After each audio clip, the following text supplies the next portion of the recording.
Salut, avant de te laisser écouter cette FAQ, très très longue FAQ de presque 2 heures, une information extrêmement importante. Elle a été enregistrée le 31 janvier au soir. Oui, elle a donc été enregistrée avant le fameux trade, le trade historique de Luka Doncic du côté des Lakers. Globalement, ça change rien à l'épisode, sauf les 15 premières minutes. Constant en avait parlé pendant notre live. Vous étiez plus de 250. Merci vraiment beaucoup pour votre soutien. Les 15 premières minutes sont assez marrantes avec le recul parce que ce sont 15 minutes pendant lesquelles on discute de l'avenir de LeBron et de la possibilité qu'il gagne un titre. Donc, c'est une question qui a peut-être un peu évolué sur ces 4 derniers jours, mais autrement, l'épisode s'écoute comme si rien n'avait changé puisque on était vraiment sur des questions beaucoup plus générales. Dernière chose, petite information, celle-ci j'allais la mettre quoi qu'il arrive. On a enregistré ça le vendredi soir, on était tous très fatigués, donc disons qu'on est un peu moins sérieux que d'habitude. Hein. On est beaucoup plus détendu, notamment peut-être sur la question à propos de la franchise qu'on déteste le plus. Voilà. En tout cas, moi j'en ai terminé, je vous laisse profiter de cet épisode. N'hésitez toujours pas à nous suivre sur toutes les plateformes de podcast et à très vite. Salut! Salut à tous, très heureux de vous retrouver pour un nouvel épisode du Dunk Hebdo NBA podcast. Cette semaine, place à une FAQ XXL. On vous a demandé de nous poser des questions et vous êtes venus très nombreux pour nous poser ces questions. Ça commence bien, on continue, allons-y. Vous voyez, c'est une bonne illustration du fait que il est vendredi soir, on enregistre, l'équipe est peut-être un peu fatiguée. Mais du coup, en général, on le sait, ça nous amène vers des épisodes collector, ce genre de fatigue. Donc, Constant, est-ce que tu sens l'épisode collector poindre là, déjà, avec 2 fautes de langage, 2 petits fourchements de langue en 3 phrases? On est bien là, on est très bien. Moi, je sens l'épisode en roue libre. Et c'est ça le plus important, c'est que il faut que les épisodes en roue libre soient des épisodes un peu plus soft en termes de réflexion intellectuelle. Donc une FAQ, c'est très bien pour être en roue libre complète. Roue libre, Adrien, on est parti sur ce genre d'idée ce soir. Oui, je pense. Ça va dépendre des questions, mais je sens que voilà, on va pouvoir chacun partir un peu plus loin que notre pensée, laisser les mots partir en premier, un peu comme ce qui vient d'arriver Ben dans l'intro. Et du coup, ça. Là, souvent, ça amène des bons débats. Ça. Alors, il faut savoir, du coup, je vais trahir un secret de production. Ça m'arrive très souvent et en général, on les retape. On les refait, mais pas celle-ci. Voilà, du coup, on va vous mettre vraiment dans le jus, dans l'ambiance de ce off qui ne sortira pas. Du coup, certaines choses ont été dites. Bref, voilà, on est très bien parti. Avant de commencer ces très nombreuses questions, je vous l'ai dit, il y en a beaucoup. Je pense qu'en 9 ans de Dunk Hebdo, c'est la FAQ où il y a eu le plus de questions qu'on n'a jamais eu. En tout cas, avant de commencer, comme d'habitude, on vous rappelle de nous suivre sur votre plateforme de podcast préférée, Apple Podcast, Spotify, Podcast Addict. Mettez-nous 5 étoiles partout. Ça, c'est automatique. Normalement, la langue, là, il n'y a pas de problème du coup pour fourcher. Et puis, suivez-nous également sur Twitter et sur YouTube aussi, où... Alors, l'algorithme YouTube est un mystère. Parfois, certaines vidéos marchent, d'autres un peu moins bien. En tout cas, n'hésitez pas à nous suivre. Et une petite note par rapport à YouTube, parfois, et sous les conseils de Constant, on fait aussi parfois, du coup, de mettre, quand il y a une FAQ, le mettre dans l'onglet communauté de YouTube. Donc, vérifiez parfois, il y aura des petits posts sur cet onglet communauté, sachant que vous êtes de plus en plus nombreux à nous suivre sur YouTube. J'en ai fini avec mon intro. Constant, Adrien, on se retrouve juste après la pause pour parler de LeBron James. Alors, nous allons commencer avec mon chemin de croix, la lecture des pseudos. Ça va être très long. Alors, commençons. Celui-là, il est sympa. Le premier est plutôt sympa et plutôt simple, donc ça va. À la douchette qui nous demande, je cite, fin de carrière de LeBron, a-t-il une chance de glaner une dernière bague? Et si oui, avec quel roster et quelle équipe? Une dernière danse à Cleveland pour épauler cette équipe prometteuse. Alors, je vais commencer. Allez, j'ai commencé l'intro avec Constant, je vais commencer la première question avec Adrien. A-t-il une chance? Alors, il y a un peu 4 questions. La première, c'est a-t-il une chance de glaner une dernière bague? Commençons avec les Lakers. Bon. Tu l'as dit toi. Alors, il y a plusieurs questions. Si on répond oui, tu remarqueras que c'est si oui. Sauf que j'ai envie de dire que la chance n'est pas hyper élevée. Alors, je ne vais pas griller les questions qui arrivent après parce que ça pourrait avoir un lien. Mais il se trouve que LeBron, en l'état actuel des choses, et je pense que lui-même le sait, enfin, on a l'impression dans ses déclarations, que ça va être compliqué de retrouver, en tout cas, une équipe à ce point compétitive. C'est-à-dire que, bon, à l'heure actuelle, les Lakers, on pourrait encore les considérer, certains en tout cas, comme outsiders sur un malentendu, mais ils sont quand même assez loin. Si on fait une tier list des équipes favorites pour le titre, donc déjà cette année, bon, les Lakers sont loin d'être en haut. Est-ce que du coup, si on va à la suite de la question, il y a un monde où LeBron change de franchise, genre quitte les Lakers pour une équipe compétitive qui serait prêt à mettre probablement donc l'argent, parce que je ne sais pas si LeBron James, je ne sais pas, mais je ne pense pas que LeBron James accepte non plus un pay cut pour la dernière grande danse. Je pense qu'on se dirige plus vers une fin de carrière à base de justement dernière danse, grand au revoir, grand tour de LeBron James, que un LeBron James qui retrouve la compétitivité dans une équipe où il aurait un rôle du coup moindre en termes de minutes, en termes de responsabilité. Je ne sais pas, moi c'est un scénario que j'ai du mal à voir, donc ma réponse serait non, ce qui m'arrange un petit peu sur la suite des autres questions, si tu veux. Du coup, Adrien dit non. Constant, est-ce que tu votes aussi non? Je ne vais pas m'étaler plus sur le sujet pour ne pas spoiler un prochain épisode qui pourrait arriver, où on pourrait expliquer pourquoi les Lakers ne sont pas dans une position favorable pour remporter le titre, mais surtout, moi je le vois pas dans une position de remporter un nouveau titre. Pourquoi? Parce que déjà, les Lakers sont pas en position de remporter le titre. Surtout, pour rejoindre la question qui suit, moi je le vois pas partir des Lakers. Donc à partir de là, faut remporter un titre aux Lakers. Donc il faut remporter un titre aux Lakers dans les 2 prochaines années, sans compter celle-ci. C'est short, parce hein, que ouais. voilà, parce que bon, il y a un moment où LeBron ça va peut-être s'arrêter aussi. Donc non, moi je pense qu'on est dans une situation où les Lakers sont un semblant de compétitivité. Peut-être qu'ils passeront un tour de playoff. Je pense que ça suffit entre guillemets à LeBron pour la fin de carrière et je pense que le cadre de vie de Los Angeles est trop favorable pour l'amener à changer à nouveau d'équipe. Surtout que voilà, il y a comme l'a dit Adrien, il y a des situations contractuelles, etc., etc. Donc pour moi, à partir du moment où LeBron James, tu es quasi sûr qu'il prendra sa retraite en tant que joueur des Lakers, bah, tu sais qu'il n'aura pas vraiment de chance de remporter un 5e titre. Je pourrais même retourner la question, Ben, excuse-moi de couper la chic un petit peu, mais du coup, Tu comme vois, ça permettra de donner. ce réflexe d'animateur qui revient directement. C'est ça, mais on pourrait l'avoir à l'envers, puisque dans la question d'Ala Douchette, donc, il nous demande une dernière danse à Cleveland. J'ai envie de poser la question dans l'autre sens. Si Cleveland est vraiment contender, ou en tout cas pas loin de l'être, si on les considère comme tels, est-ce qu'ils ont vraiment intérêt à se dire, est-ce que c'est LeBron qu'ils veulent pour aller remplir les quelques cases qui manquent? Est-ce que Cleveland aurait... Quand tu vois que l'ailier titulaire c'est Isaac Okoro, Dean Wade, je pense que tu mets LeBron James. Mais avec ce que ça il y a implique, moyen que ce soit pas mal. Mais c'est un peu la question. Alors là, c'est pour pas griller le DH20, mais où ce LeBron-là se situe dans l'ordre des meilleurs joueurs NBA et surtout, moi j'ai un petit problème avec la question. Imaginons, je suis d'accord avec Constant, je pense qu'il prend sa retraite à Los Angeles. Imaginons 2 secondes qu'il parte ailleurs. Vraisemblablement, le LeBron actuel a besoin d'être 2e option pour gagner. Je pense qu'on est tous d'accord là-dessus. Voir LeBron gagner un titre dans une franchise entre guillemets quelconque en 2e option, est-ce qu'on a vraiment envie de voir ça? Moi, je suis désolé pour un mec qui est, je sais pas, top 3 de l'histoire de son sport, on va dire comme ça, pour être diplomatique. J'ai pas envie en fait, j'ai même pas envie de le voir gagner un titre, personnellement, si c'est dans ces conditions-là, parce que je suis d'accord avec vous sur le constat que les Lakers, ça me paraît difficile. Wow. Après, en 2e option, ça va, ça reste honnête. Alors, si c'est 2e option, comme les 2 premiers matchs des finales NBA dans la bulle, là, face au Heat, c'est Anthony Davis qui take over, où c'est que une 2e option, mais en fait, c'est une option 1 bis, ça va. Mais bon, après. Ouais, mais tu vois, là, ça serait plutôt une 2e option qui est top 15, top 20, DH20. Tu vois, là. Ouais, mais à 58 ans, c'est pas mal, tu vois. Oui, je sais pas. C'est peut-être encore moi qui est bloqué dans le passé, mais franchement, qu'il ne gagne plus de titres, en termes de carrière, ça va. Ça va pas entacher la legacy. Exactement.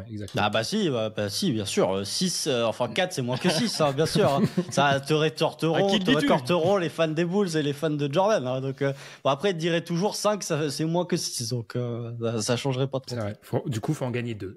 La question est la douchette, voilà. Enchaînons avec il y a un jeu de mots, je pense. Pasteteuxbix. Pastasebix, moi je le lis comme ça, ou Pastasbix. Pastasbix peut-être. Alors celle-ci, on n'a pas Tom pour celle-ci, mais elle est très intéressante. C'est une question qui est en 3 parties, même si les 2 et 3e parties peuvent être accolées. Dans la NBA actuelle, quel est le meilleur poste pour un franchise player? En gros, sur quel poste miser son plus gros salaire? Constant, est-ce qu'on doit parler de poste ou de compétences sur cette question? Ça aussi, c'est une bonne question. Moi, j'ai été plus parti dans une optique de poste, mais du coup, le choix de mon poste était lié à une logique de compétence. Donc les deux se rejoignent un petit peu. C'est pour moi, le meilleur poste pour lequel construire son roster, en tout cas donner le plus d'argent, pour moi, c'est meneur de jeu. Tout simplement parce que tu es le dépositaire du jeu, que tu es celui qui va avoir les plus grosses responsabilités en capacité de ball handling, de création pour les autres et de création pour toi-même. J'ai hésité avec Pivot. Honnêtement, j'ai hésité avec Pivot. Je pense qu'il y a 5 ans, je vous aurais dit ailier, parce qu'on était dans l'ère des ailiers. Mais maintenant, on est dans des situations où finalement, quand vous regardez le DH20, si vous regardez le top 10, c'est ce qu'on avait dit. Il y a un creux à l'aile depuis que c'est plus compliqué, on va dire, pour Kawhi, c'est plus compliqué pour LeBron, c'est plus compliqué pour KD. Donc finalement, quand vous regardez le top 10 du DH20, soit vous êtes sur des similis intérieurs avec Giannis, soit vous êtes sur des pivots meneurs de jeu avec Jokic, ou alors vous êtes sur des purs meneurs avec Luka Doncic. Donc non, moi meneur de jeu parce que tout simplement c'est celui qui va le plus tenir la balle, donc c'est celui sur lequel j'ai le plus envie de donner des sous-sous, et puis la capacité de créer pour les autres et de créer pour soi-même. Donc c'est peut-être ces compétences-là qui, on va dire, qui sont plus assimilés au poste de meneur de jeu, qui font que c'est plus vers ce poste-là que j'ai envie de poser mes sous. Ouais, moi, j'ai envie d'aller dans ce sens. Enfin, j'avais aussi noté cette problématique, on va dire, de l'initiateur offensif. On va dire que c'est ça qu'on cherche. Par exemple, le contre-exemple qui était, en tout cas dans les dernières années, de Joel Embiid, on a quand même à chaque fois arrivé au DH20 commencé à se dire, c'est vrai qu'on a quand même besoin d'un arrière, un mec pour porter la balle. Donc ça pose quelques questions. Après, la deuxième chose que je m'étais noté, c'était la capacité à créer le mismatch. Et c'est vrai que du coup, souvent, soit tu as un mec beaucoup plus fort à son niveau, soit c'est la problématique maintenant de l'ailier dans l'époque moderne, vu que tout le monde joue très grand avec beaucoup d'ailiers, c'est plus compliqué à avoir ce qu'avait LeBron James justement quand on en parlait à son prime, et c'était un peu la même chose pour KD où tu allais chercher le mismatch à l'aile de celui que tu voulais. Donc c'est vrai qu'on a envie, je vais suivre Constant, j'ai envie de dire meneur en premier. Après, si on est dans une nouvelle ère où il y a un peu moins d'ailiers, alors certes ils sont tous grands et athlétiques, mais peut-être ils sont un peu moins compétents, est-ce que tu ne peux pas jouer à contre-pied de la ligue? En gros, où est-ce que tu vas arriver à poser le plus de problèmes à ce que la ligue peut t'opposer en face? Ce qui est aussi un peu le cas par exemple d'un Jokic, mais aussi parce que c'est un profil totalement unique.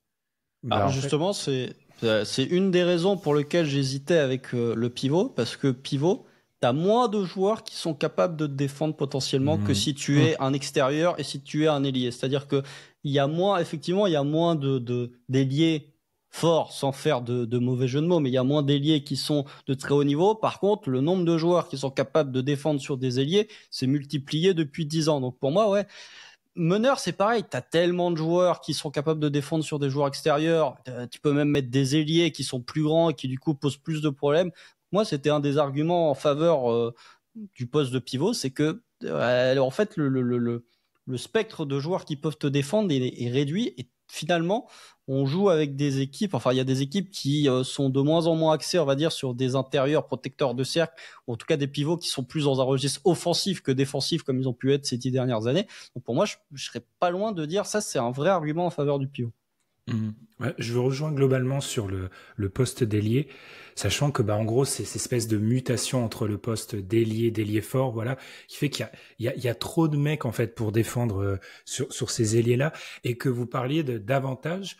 Alors je pense que les meneurs peuvent avoir aussi certains avantages. Je pense au premier pas, typiquement, que t'as plus de joueurs pour défendre sur toi, mais un premier pas Tony Truant va toujours être problématique pour n'importe quel profil défensif, et je suis assez d'accord avec vous par rapport au poste de pivot. Alors par rapport au poste d'ailier aussi, mon vrai problème, en plus de ce que vous avez dit, c'est que on parle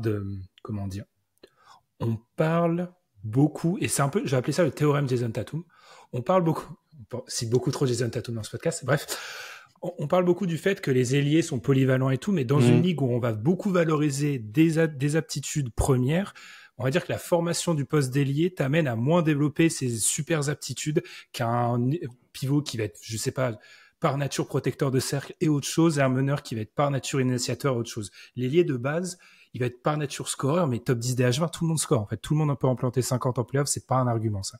Donc, je pense qu'aussi dans la formation des ailiers ou dans ce qu'on leur demande dans le jeu moderne, ils sont désavantagés dans l'optique de baser ma franchise sur eux, quoi. Voilà. Eh bien, si on est aussi productif que ça, les gars, pour des mecs fatigués, là, on était bon, là c'était pas mal.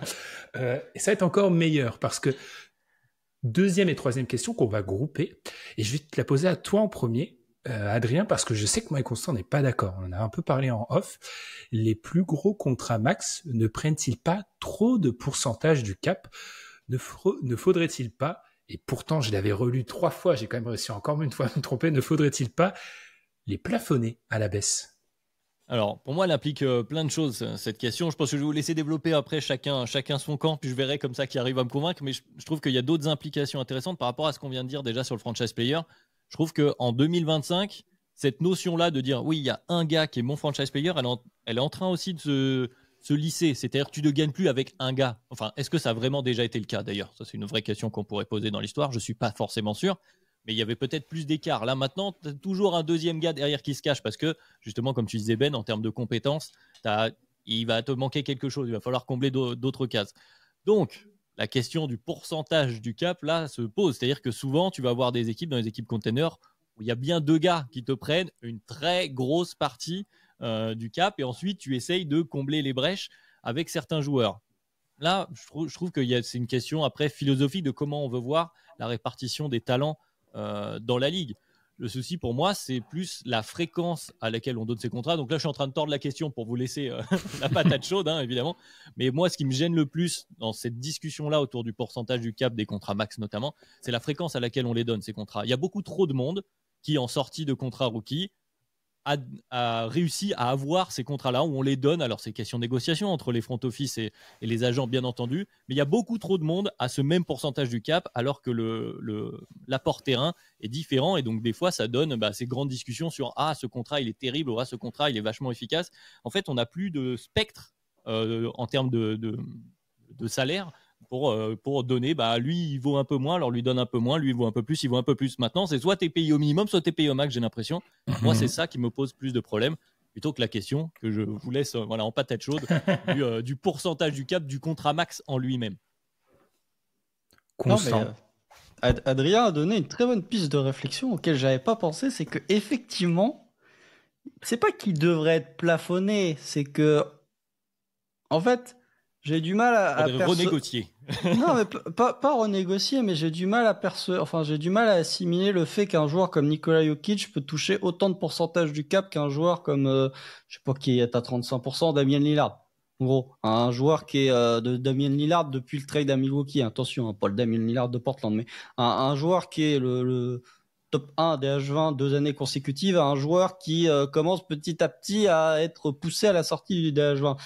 Ça, effectivement, je pense que il y a et ça, on en a parlé en filigrane déjà dans pas mal d'épisodes, mais il y a une proportion à donner des contrats max à tout et à n'importe quoi qui, moi, m'agace et qui, du coup, peut-être inconsciemment pèse sur le fait que moi, je serais plutôt de l'avis de plafonner et de réduire ces salaires. Je trouve que 35%, c'est trop, en fait. Ou alors, les 35% devraient être réservés à une élite, mais cette élite, ça doit être le top 10 NBA, en fait, ça doit être le top 10 du DH20.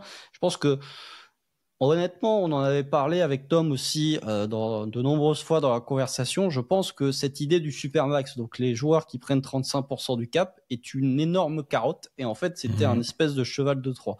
Pourquoi je dis que c'est un cheval de Troie? Parce que, oui, effectivement, les joueurs ne partent plus à la free agency parce qu'on leur donne une somme d'argent qui est tellement plus élevée que ce que les autres équipes pourraient lui offrir s'il venait à être free agent, que du coup, le joueur reste pour l'argent. Sauf que, quand tu as un joueur qui prend 35% du cap, c'est-à-dire plus d'un tiers quand même, hein, c'est comme un tiers sur un joueur, il faut 15 roster spots pour faire une équipe NBA, et ben en fait, tu ne peux pas mécaniquement améliorer l'effectif, ou tu ne peux pas avoir un effectif suffisamment fort pour pouvoir entourer le joueur. Donc du coup, le joueur part, et je vais reprendre là aussi l'exemple de Damian Lillard. Damian Lillard, il est resté à Portland pour des questions de loyauté, mais aussi parce que le contrat était bien juteux, sauf qu'avec les 35% du cap, t'es pas en mesure d'améliorer l'effectif suffisamment pour que le joueur ne se décide pas de partir.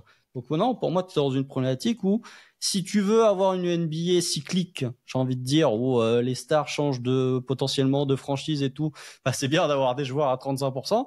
Par contre, si tu veux être dans une NBA de rivalité, dans une NBA où tu as des équipes et des airs qui s'inscrivent sur la durée, pour moi, il faut repasser à 30%. Ou alors, faut mettre des trucs un petit peu comme ce qu'il y a sur les extensions, mais il faut mettre des trucs en béton armé pour dire si un joueur est éligible au 35% du cap, faut qu'il ait été, je sais pas, soit MVP, soit 2 fois All-NBA de suite. Enfin, je sais pas. Faut mettre des trucs vraiment difficilement accessibles. Mais pour moi, il y a effectivement en l'état, il y a trop de, enfin, Jamal Murray, bref, il y a trop de joueurs qui. C'est aussi une question des management.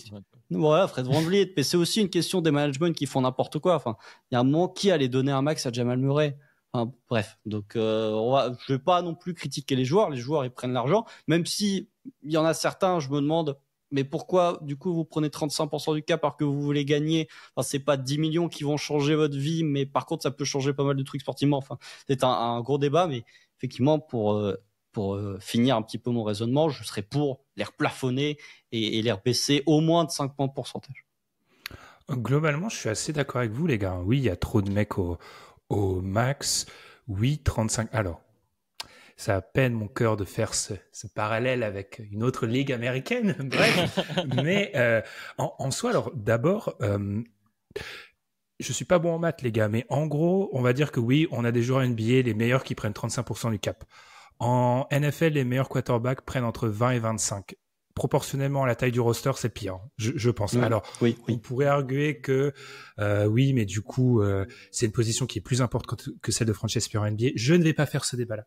Bref, je ne connais plus cette ligue. Il n'empêche que il est très important de signaler que globalement, la petite élite, et là, c'est là où je suis d'accord avec vous, oui, il faudrait les plafonner de manière plus maligne, c'est-à-dire de mettre des incentives ou en tout cas de mettre des qualifications qui soient beaucoup plus élevées. Après, là où je suis pas d'accord avec vous, les gars, c'est que si vous plafonnez en bas, si tu replafonnes tout en bas, c'est-à-dire si le mec reste 7 ans dans sa franchise, 8 ans dans sa franchise et que tu replafonnes tout en bas, ok. Mais autrement, ça va accélérer le mouvement des joueurs. Parce que mécaniquement, ils vont vouloir partir parce qu'ils vont se dire j'ai moins d'intérêt à rester dans la franchise où je suis. Oui, mais ça oblige la franchise à être compétitive. Aussi. Oui, mais tu vois, c'est vu qu'on a admis que parfois ils font cette réflexion-là uniquement financièrement. Financièrement, ils auront moins d'avantages. Si tu replafonnes ce que les autres équipes peuvent lui donner à la free agency, tu vois, t'as un impact sur le cap qui est moins important. Donc plus tu replafonnes tout, pas juste 35%. Tu replafonnes tout vers le bas. Ah oui, tu replafonnes tout. Ah. Bon. Moi, j'étais entre les deux, parce que moi, ce que tu dis, Ben, c'est genre, par exemple, de replafonner le Supermax, mais pas ce que peuvent offrir les autres équipes, genre réduire la différence, enfin, l'avantage qu'ont les équipes qui re-signent leurs joueurs. C'est un peu ça. Ça, pour moi, c'est une question aussi plus large. Bon, je suis en train d'ouvrir la parenthèse en disant qu'on va pas le faire maintenant, mais c'est celle qu'on a en ce moment sur les dernières free agency trade deadline où il y a plus grand monde, justement, il y a beaucoup moins de mouvements, et on se retrouve aussi dans ces situations, coucou Jimmy Butler, mais ou d'autres joueurs, où il y a des joueurs qui signent un contrat parce que de toute façon c'est l'équipe qui pouvait, financièrement c'est celui-là qui voulait, et puis un an plus tard, allez, moi je veux me casser. Cette situation elle est aussi gênante. Je pense que ce genre de facteur peut aussi jouer là-dessus. Alors après, comme tu es en train de dire, Ben, il y a beaucoup de facteurs et du coup il y a beaucoup de, j'allais dire c'est presque philosophique à ce niveau-là de comment on voit la ligue, de est-ce qu'on préfère, c'est aussi ce que tu disais Constant, avoir les grands fidèles ou plus de mouvements. C'est une question générale à reposer. En tout cas, c'est un des facteurs qui pourrait être mis en question, selon moi. Après, si tu leur fais signer 35% du cap, tu leur mets une clause comme quoi ils peuvent pas être tradés pendant 2 ans au lieu de... Tu inverses cette clause de trade. Ça passe jamais, ça. Mais déjà, les gars, ça passe jamais de leur baisser le Supermax. Non, ça c'est sûr. On est clair et certain. Par contre, oui, on est d'accord que là, on est en train de faire des prévisions, mais ils accepteront jamais ça. Parce que ça, pendant très longtemps, j'avais pas compris, les gars, cette question-là, et ça m'a pris beaucoup de temps. J'ai enfin compris pourquoi ils acceptent tous ce Supermax, parce que je pense que dans leur esprit de joueur, la plupart doivent se dire, je vais y prétendre un jour. Je pense que dans leur psyché de compétiteurs doivent se dire, mais pourquoi je me priverais de ce contrat-là alors que je suis le meilleur joueur de mon état, de mon lycée. Oui, donc dès qu'il y en a un autre qui l'a signé le contrat, il arrive en disant, attendez, si lui il a signé, vous m'avez vu, non mais je veux mieux que ce gars. donc c'est pour ça qu'ils vont jamais y toucher. Mais je suis d'accord avec vous. Après, à voir si à baisser tous les contrats comme ça, tu vas pas accélérer le mouvement parce qu'on se retrouvera avec plus de contrats échangeables qu'avant. Parce que là, comme l'a dit Adrien, on a un problème. Il y a un problème stratégique en NBA, c'est que tu as soit des contrats très peu chers, soit des contrats ultra onéreux et que ça rend les trades difficiles. Et qu'en gros, si tu baisses tout, tu vas peut-être faciliter le mouvement parce qu'il y aura plus de contrats intermédiaires. Là, il faudrait Tom pour mettre des petites clauses ici et là. Non, mais ça peut partir sur ça, mais est-ce que, ouais, tu vois, est-ce que ça bénéficierait pas un peu à la classe moyenne? Puisque effectivement, quand tu regardes les contrats qui sont distribués de ci, de là, t'as les stars à 35%, on va dire t'as une classe moyenne sup avec les joueurs à 20%, c'est le range un peu Aaron Gordon. En gros, tiens, on va faire le schéma de Denver. En gros, t'as les riches avec Jamal Murray. Non, avec Jamal Murray. T'as la classe sup avec Aaron Gordon, et après t'as un peu le bas peuple avec Christian Brown, avec Zeke Nagy, avec ce type de joueur, quoi. T'as beaucoup de situations où alors Christian Brown il est sous contrat rookie, mais t'as beaucoup de situations où t'as des équipes, en fait, pour regarder comment sont conçues les équipes, comment le salaire est réparti au niveau des équipes. T'as généralement, dans les équipes fortes, bien sûr, t'as un mec à 30%, un ou deux mecs à 30%, 35%, t'en as un à 20%, et le reste végète entre au mieux une full mid-level ou alors un peu en dessous, quoi. C'est ça. Et ça, je trouve que c'est un élément qui est pas assez discuté quand on dit il y a les trades qui sont impossibles. Alors oui, c'est parce que la plupart des équipes ont plus d'assets, les grosses équipes, mais c'est aussi parce que la structure de leur roster leur permet plus de faire des trades. Oui, il y a plus ces contrats d'ajustement au milieu de classe moyenne. Mais si t'agrandis la classe moyenne, alors ce sera quand même une classe moyenne qui sera bien riche, mais ensuite se pose la question du coup si le cap continue à augmenter, comment tu fais avec Bref. Le fameux contrat à 15 millions là sous les anciens salary cap qui était un peu la valeur médian. Allez. Donc 15 millions, c'était un bon contrat il y a de ça 10 ans avant l'explosion du cap, mais c'était un peu la barre symbolique de dire bon, là c'est à partir du moment où tu commences un peu à sortir de la classe moyenne en termes de salaire, bah t'as plus en fait cette valeur référence parmi les nouveaux contrats. Même 20 millions, t'as du mal à juger en fait réellement l'apport. T'as des 20 millions qui sont donnés à des joueurs comme je sais pas, Alex Caruso, tiens. Donc finalement t'arrives plus à juger, t'as le pourcentage du cap, mais t'as plus l'aspect montant de dire tiens, ça c'est un montant de classe moyenne NBA. Et t'arrives plus à construire des trades autour de un joueur classe supérieure contre deux joueurs classe moyenne plus, où les deux équipes arrivent à y trouver leur compte. Là maintenant, un mec à très gros contrat, il faut lui mettre un gros contrat en face, c'est pratiquement obligé. On est toujours dans cet esprit des équipes compétitives, bien sûr. Je passe les cas où il y a beaucoup de cap dans une des deux équipes. Et donc, ça limite le nombre de trades possibles et le nombre de trades qui sont faits d'ailleurs dans les dernières années. Donc, il y a peut-être aussi une réflexion à faire selon si on a envie de voir plus ou moins de trades. Ça reste évidemment une question. Eh bien, on a passé beaucoup de temps. On a ouvert plus de portes qu'on en a refermées, je pense, au final. C'est possible. Voilà. Laissez-nous dans les commentaires. N'hésitez pas à dire ce que vous en pensez. On reste sur les contrats parce qu'on a deux questions qui se rejoignent beaucoup. La question de Paolo et la question de... Alors, le pseudo est très marrant. Depressed Sixers Fan. Donc, il faut écouter le podcast 76 avec Amine et Matt, voilà, pour faire une espèce de thérapie collective, tous les fans des 76ers ensemble. Les deux questions de Paolo et la question de Lou, je vais t'appeler Lou, Depressed Sixers Fan, parce que c'est ton pseudo, ton @ sur Twitter, et c'est plus simple. C'est une question de contrat. Alors, quel est le meilleur contrat de la ligue ? C'est pas dit de la même manière par Paolo et par Lou, mais c'est en gros l'idée, en excluant les contrats rookies. Ça, c'est Lou qui nous l'avait dit. Alors oui, Victor a le meilleur contrat de la ligue. Voilà, terminé.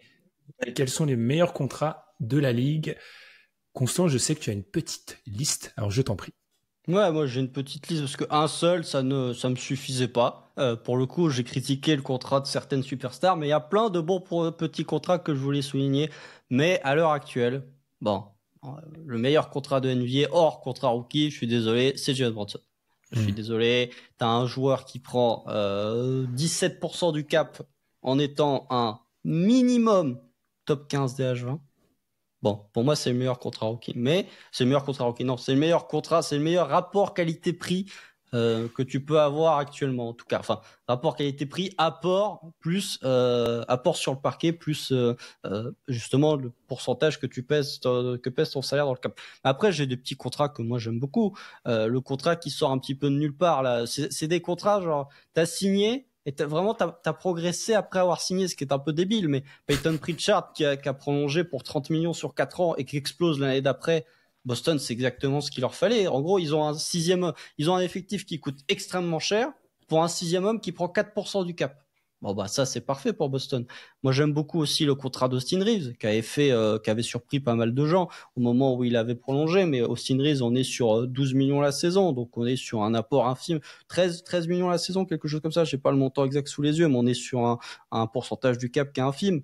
Tu as eu une Malik Monk aussi, la prolongation de Malik Monk, on l'avait surpris plus d'un, 17 millions la saison. Je trouve que c'est un très bon contrat. Et puis, moi, un dernier contrat qui sort un petit peu de nulle part, mais que moi j'aime beaucoup, c'est le contrat de Deni Avdija du côté de Portland. Portland qui d'ailleurs était en train de carburer dans les grandes largeurs sur les 2 dernières semaines.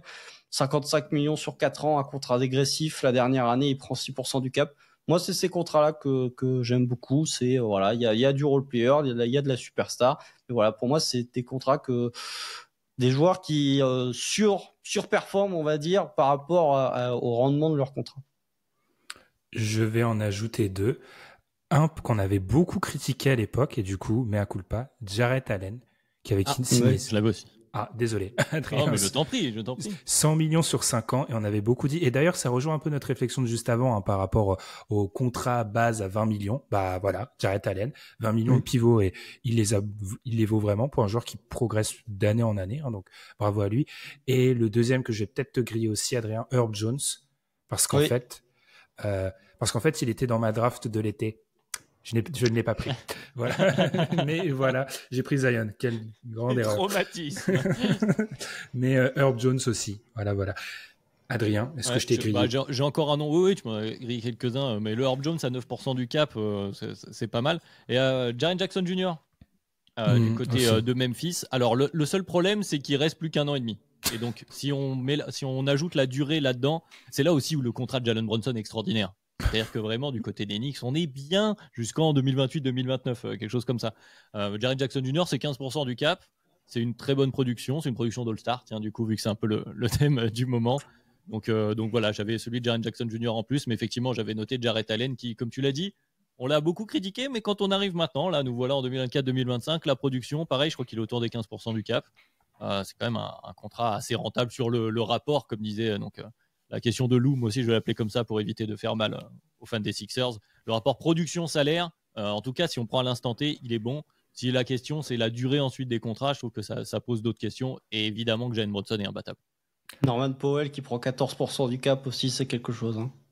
Oui, qui aurait pu d'ailleurs avoir sa sélection All-Star plutôt que l'autre joueur des Clippers, à mon humble avis. Mais, ça se débat. Voilà, ça se discute. J'avais une blague un peu mal placée, mais c'était PG Washington contre le Thunder, du coup. Un très bon contrat, du coup. Il y a des questions sur OKC. Il y a des questions. Il y a des contrats de merde, hein, parce que le contrat de Caruso, vraiment, il est infect. Bref. Désolé, Adrien, mais t'as refilé un joueur en papier calque. Je vois pas ce que vous voulez dire. C'est quand même un échange où les deux parties sont pas satisfaites de ce qu'elles ont reçu. C'est quand même extraordinaire. Alors, moi aussi, pour apaiser Constant. Alors, je sais qu'on parlait de contrat, mais moi, en termes de salaire, il est 34e dans la hiérarchie NBA. C'est un top 5 NBA. Alors, c'est pas le contrat, je sais, c'est l'année, mais globalement, le rapport qualité-prix, c'est horrible de parler comme ça pour un être humain. Le rapport performance-salaire de Shea est plutôt pas mal, quand même. Voilà.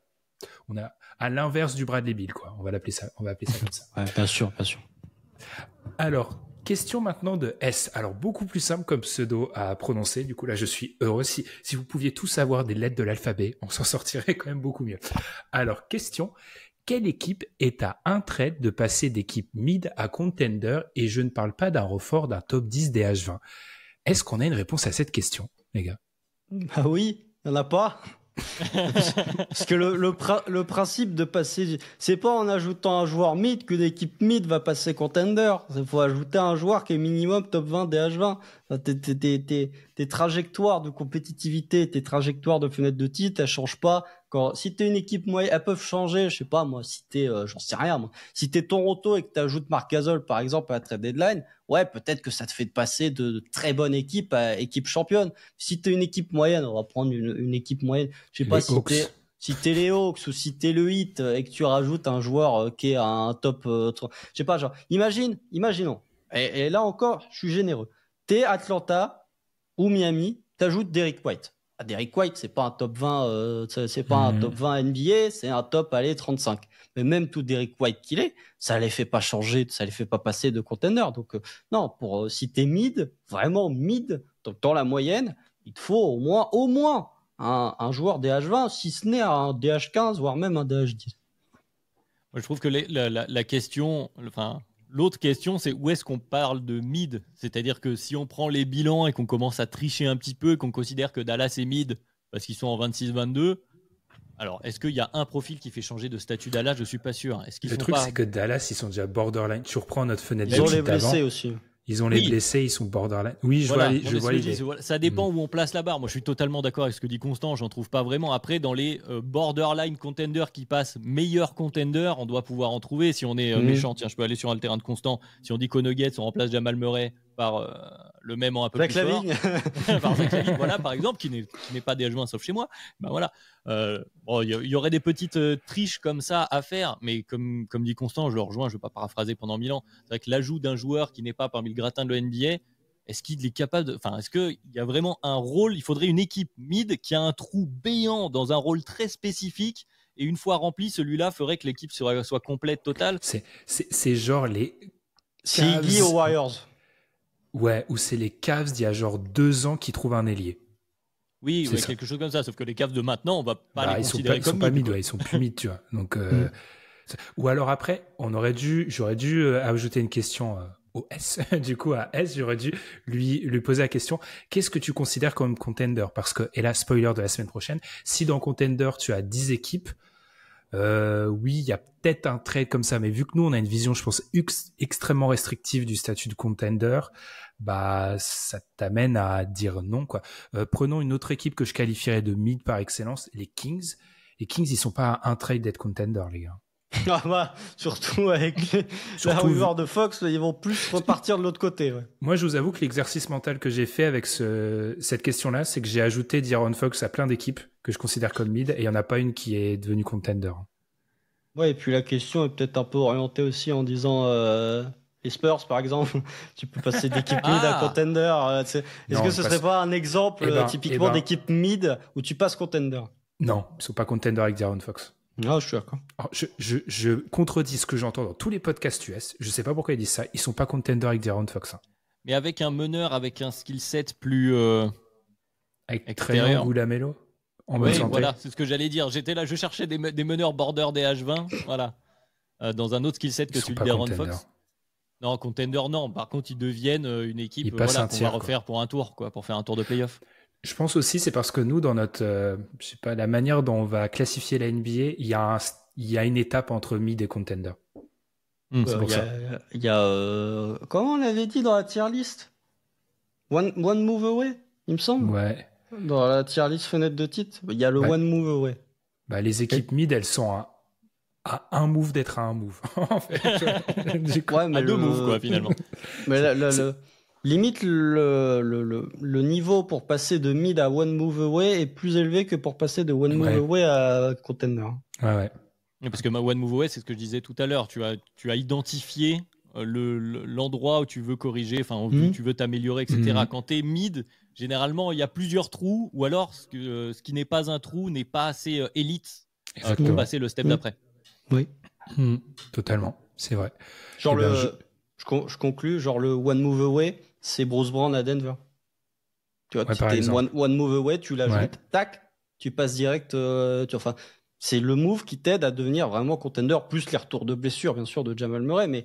Et ça, pour le coup, oui, mais Denver n'était pas une équipe mid de base. Ouais, ça me paraît un petit peu compliqué. Enchaînons par une question de Wash qui nous demande lors du dernier épisode. Alors, je sais que Greg a en partie répondu à celle-ci. Je vais m'installer juste après la lecture de la fin de la phrase. Adrien, lors du dernier épisode, vous disiez que OKC devait plutôt continuer dans son développement.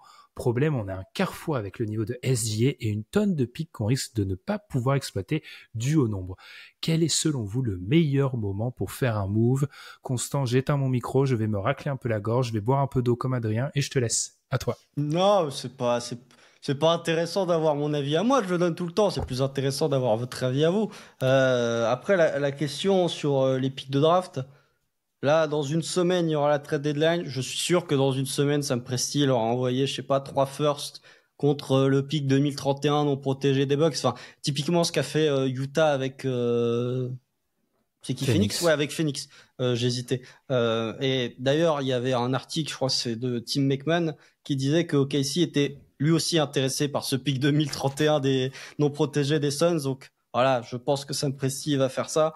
Après, est-ce que moi, de toute façon, je le dis tout le temps chez Wear Thunder, je pense que la fenêtre, tu vois, on parlait de fenêtre de titre et justement, on parlait du fait que tu avais des joueurs qui étaient payés un peu trop fort au niveau de leur second contrat. Ok, ici, à 2 années où financièrement, bah, tu peux faire à peu près ce que tu veux, quoi. En tout cas, cette année et l'an prochain, donc avant les extensions de Jalen Williams et de Chet Holmgren, pour moi, c'est ta meilleure opportunité en termes de fenêtre de titre. T'auras pas mieux. T'auras peut-être tes superstars seront peut-être plus forts. Peut-être que dans 3 ans, Jalen Williams sera un meilleur joueur que ce qu'il est actuellement. Peut-être que dans 3 ans, Chet Holmgren sera un meilleur joueur que ce qu'il sera actuellement. En termes de profondeur de roster et en termes de niveau des role players, le fait d'avoir de la flexibilité financière de par ces joueurs-là t'amène à une position comme celle du Thunder, qui est une très bonne position dans la conférence Ouest. Ouais, pour moi, faut pas, tu vois, je suis pas dans l'optique, je sais plus qui c'est qui en parlait sur Twitter. Je suis pas dans une optique de dire ouais, faut faire venir Zach LaVine à OKC. Je suis pas dans cette optique de gros moves. En tout cas, pas cette année. Peut-être l'an prochain, si jamais ça se plante encore en playoff, peut-être. Mais oui, effectivement, il y a les mêmes noms ressortent toujours du côté de OKC, mais un nom comme Cam Johnson, voilà, j'en ai pas trop parlé dans l'épisode de la semaine dernière parce que le sujet était pas là. Mais pour moi, Bon typiquement, contrat, c'est ouais, bah gros compte. Ouais, bah lui pour le coup, c'est classe moyenne, sup, hein. Si on ajoute les bonus. Donc non, pour moi, OKC, et on en reparlera aussi la semaine prochaine. C'est pour ça que j'en ai pas trop parlé la semaine d'avant. J'en reparlerai la semaine prochaine si je suis dedans. Il y a il y a des défauts visibles, on va dire, du côté d'OKC, et je pense que OKC a passé le stade de juste se contenter d'un très bon bilan de saison régulière, et qu'il y a un moment où bah, peut-être qu'il faut un petit peu bouger. J'ai envie de poser une question subsidiaire, Adrien. Qu'est-ce qu'on considère comme un move, en fait? C'est peut-être ça la question. Parce que faire un move, si c'est un ajustement à la marge ou si c'est vraiment, tu vois, prenons les exemples, Zach LaVine ou peut-être à un degré un tout petit peu moindre, Cam Johnson, etc. C'est quoi le move, en fait, aussi? Ouais, moi je pense que le move, Constant y a un peu répondu. Là, le move, t'as pas envie, parce que dans la question aussi qui avait été posée par The Wash, c'était au moment du développement, le carrefour autour d'SGA. Il n'est pas que autour d'SGA, il est certes centré avec Shea du côté du Thunder, mais je pense que tu es aussi à ce moment de développement de groupe avec Jay Williams, avec aussi le projet Chet, qui est encore à l'état de projet pour le coup, enfin en tout cas au tout début de l'articulation de ce cœur du Thunder. Donc pour moi, là où tu en es, c'est très bien. Comme tu dis, Constant, c'est au moment où tu vas considérer que ça y est, on n'en est plus à faire une bonne saison régulière et à passer deux tours de playoff. Personnellement, moi, en notant rapidement, en voyant la question, je me suis dit, pas avant cet été. En fait, c'est pas maintenant que tu veux faire un move. Qui on entend move, c'est vraiment, comme tu dis, c'est pas juste à la marge, peut-être ajouter un gars qui va jouer quelques minutes ici et là pour t'offrir une solution supplémentaire dans un match-up ou tu vois.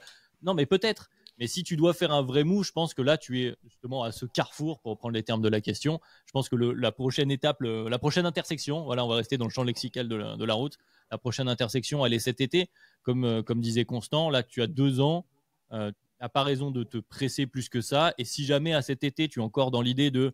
Ou alors, il y a d'ailleurs... parce que c'est toujours une question de contexte en NBA. S'il n'y a pas le bon move possible, il ne faut pas commencer à forcer à aller chercher la 4e, 5e bonne idée qui te mettrait plus dans le mal que dans le bien. Et si tu dois faire les moves, comme on disait, mais qui étaient plus de reporter tes assets dans le temps parce que tu trouves toujours un moyen d'envoyer 3 firsts pour un first qui aura de la valeur 3 ans plus tard, peut-être que des fois, c'est ça qui est le plus sage quand tu es dans une situation plutôt confortable. Après, attention à pas à chaque fois repousser et à te contenter d'être un contender, mais on va jamais au bout. Au bout d'un moment, tu peux le regretter, mais je pense pas que ce soit maintenant qu'il faille appuyer sur la gâchette. Je connais cette situation d'être toujours un contender. Moi aussi, t'inquiète pas. T'inquiète pas, même combat, mais pas le même sport, mais même combat, effectivement. Moi, je suis assez d'accord avec vous, juste... je ne souhaite pas ce scénario à Constant, mais pour moi, le seul scénario où la question se pose avec plus d'insistance, c'est dégringolade en play-off et une série de play-off où le problème, c'est chez mes 40 points et personne répond en attaque. La série face à Dallas de l'an dernier, quoi. En gros, la série qui se reproduit, je pense que c'est le seul scénario où là, peut-être du côté des décisionnaires d'OKC, on peut se dire... Genre, on a identifié ce problème-là, ça fait 2 fois qu'il apparaît de manière assez éclatante en playoff. C'est peut-être le seul contexte dans lequel tu ferais peut-être un move important, mais Moi, j'aurais tendance à dire que la saison dernière, c'était voilà, OKC arrivé fort à l'ouest. Ils ont réussi à prouver certaines choses en playoff. Il y a eu certains problèmes. Là, ça doit être la saison de la entre guillemets confirmation en playoff où tu vas minimum en finale de conf. Voilà. Ah bah après, la problématique, c'est que cette question, justement, de chez mes 40 points et il n'y a personne derrière, elle se pose même plus en playoff cette année, elle se pose en saison régulière. Donc, c'est pour ça que les fans d'OKC, et notamment Tariq, The Wash, que je salue, posent cette question. C'est que, enfin, on en parlera la semaine prochaine. Je donne pas toutes les vies, on en parlera la semaine prochaine. En fait, on n'arrête pas de parler la semaine prochaine. On fera un power ranking. Je l'avais annoncé et du coup, j'ai imposé l'idée dans un épisode obscur. Je me rappelle plus non, duquel. Non, bien. C'est le 4 quarts. On fera un power ranking la semaine prochaine, du coup, des contenders, justement. Donc, on parlera d'OKC et de certaines, du coup, faiblesses de chaque contender et des forces, bien évidemment. Constant, je reste avec toi parce qu'il y a Knockdog Nuggets Saint-Germain, du coup. Sachant que très malin, le S peut être utilisé à la fois pour le Saint-Germain et pour les Nuggets. C'est magnifique. Quelqu'un peut expliquer à Constant pourquoi Shea ferait un très beau dauphin MVP? Je sens qu'il y a quelques petites piques entre fans des Nuggets. Et un léger biais, peut-être.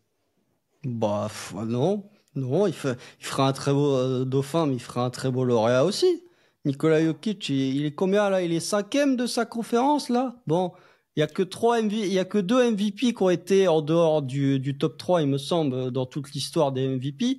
On va pas le donner 2 fois à Nikola Jokic, hein. Moi, je veux pas être méchant, mais enfin, il y a un moment où, de toute façon, que vous le donniez à Shea ou que vous le donnez à Jokic, moi, j'ai pas de problème avec ça. Pour moi, c'est une course à 2. Je suis désolé, Giannis, mais pour moi, c'est une course à 2. À partir du moment où t'en as un qui est absolument historique, que ce soit en termes d'efficacité, que ce soit en termes de rendement, enfin voilà, le topo habituel, oui, bon bah oui, c'est pas déconnant de lui donner. Après, t'es dans une situation où Shea est meilleur marqueur de la ligue, avec une efficacité absolument délirante, dans une équipe qui domine. Donc c'est ce que disait Matt Moore, Admour pas aussi sur Twitter, si OKC gagne, je sais pas, 65 matchs et que Shea est meilleur marqueur de la ligue, dans quel cas tu lui donnes pas le MVP? Dans quel cas il faut tomber sur une année où tu tombes sur la meilleure saison d'un joueur qui a du meilleur joueur du monde actuellement, la meilleure saison en carrière du meilleur joueur du monde. C'est peut-être un scénario comme ça. Et dans tous les cas, donnez-le à Shea, donnez-le à Jokic. Les deux sont méritants. Après, je suis désolé, Nikola Jokic, il a déjà 3 MVP, il est déjà champion une fois. C'est bon, il peut partager un peu, là, c'est bon, il a déjà tout gagné. Laisse un peu à la concurrence. Après, voilà, si Jokic prend le MVP de saison régulière et que Shea prend le Finals MVP, ça me va très bien. Limite, ça me va plus. Ça, c'est la réponse que j'aime, ça. Ça me va plus. Mais bon, plus on avance, plus je me soucie du MVP parce que j'ai de moins en moins confiance sur le MVP des finales. Donc, mais non.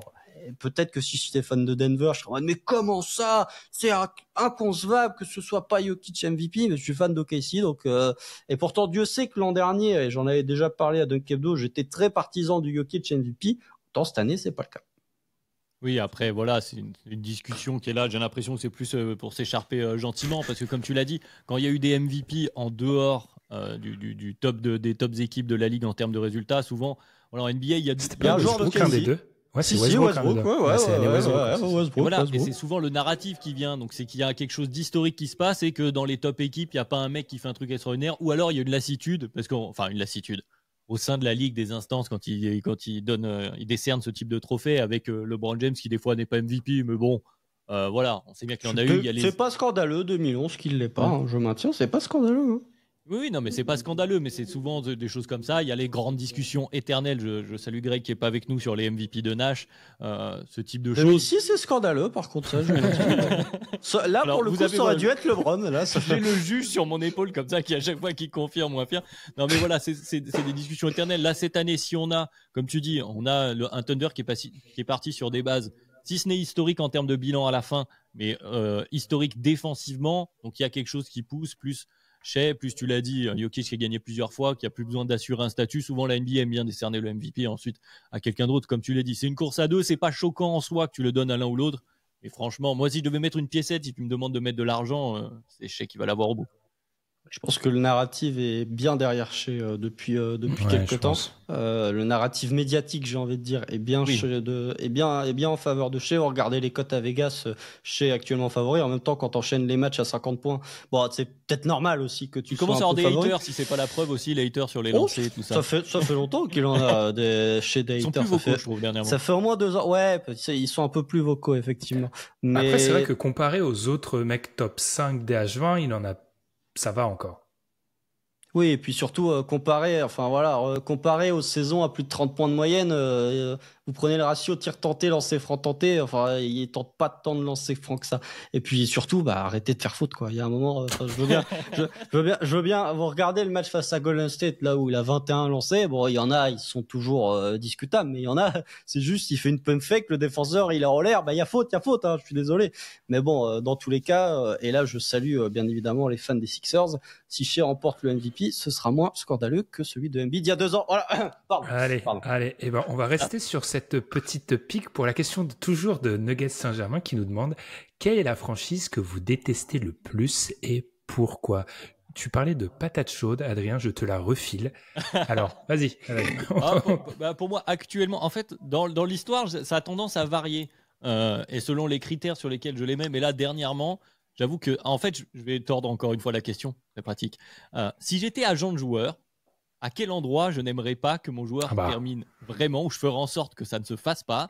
Et ma réponse est les Charlotte Hornets. Alors, j'adore les maillots, il y a un flow années 90, c'est super. Le logo, maillot, tout ça, très bien. Par contre, là, on n'en peut plus. C'est vraiment entre celui dont on ne doit pas prononcer le nom et ses histoires de violence domestique.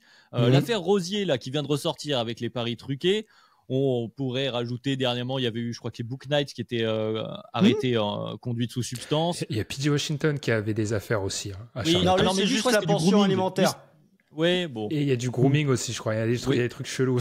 Voilà, il y avait l'affaire. Alors, bon, là, c'est plus complexe avec autour de Kai Jones, mais quand même, on sent qu'en tout cas, structurellement, du côté de Charlotte, il y a quelque chose de pas assez carré. Lamelo Ball joue au freestyle, c'est super, c'est génial, on s'amuse, c'est spectaculaire. Mais voilà, disons que s'il y a actuellement une franchise, en tout cas un front office, une structure à laquelle j'ai pas envie de faire confiance si je suis agent de joueur, voilà ma manière de tordre la question. Pour le moment, j'ai envie de me diriger du côté des Hornets. Mais en tant que fan des Bulls, Adrien, parce que là, c'est bien, t'as pris la position qu'on a fait dans l'épisode de la semaine dernière, mais c'est pas ça la question. Là, tu fais une réponse à la Tom, là. Tu vises à côté, tu évites le sujet pour éviter de répondre frontalement. En tant que fan des Bulls, Adrien, quelle est la franchise que tu détestes? Voilà. Imaginons quel titre te ferait le plus de mal, tu vois. Voilà, quelle équipe tu vois championne, tu seras en mode, oh, vas-y, pas déjà, celle qui a gagné l'année dernière, ça m'a pas fait super plaisir, on va pas se mentir. On va pas se mentir. Ben oui, non, mais après, il y a les rivalités de base, que ce soit Celtics, que ce soit les Knicks.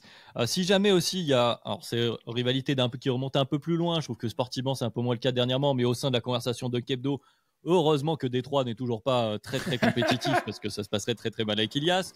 Voilà, voilà, je pense qu'on a fait le tour. Vous avez la réponse que vous vouliez. Vous êtes content, M. Pujadas? Ouais, bien sûr. J'ai la même pilosité en plus, c'est bien. J'ai avoir du mal à répondre. Moi, j'en ai parlé Constant en off.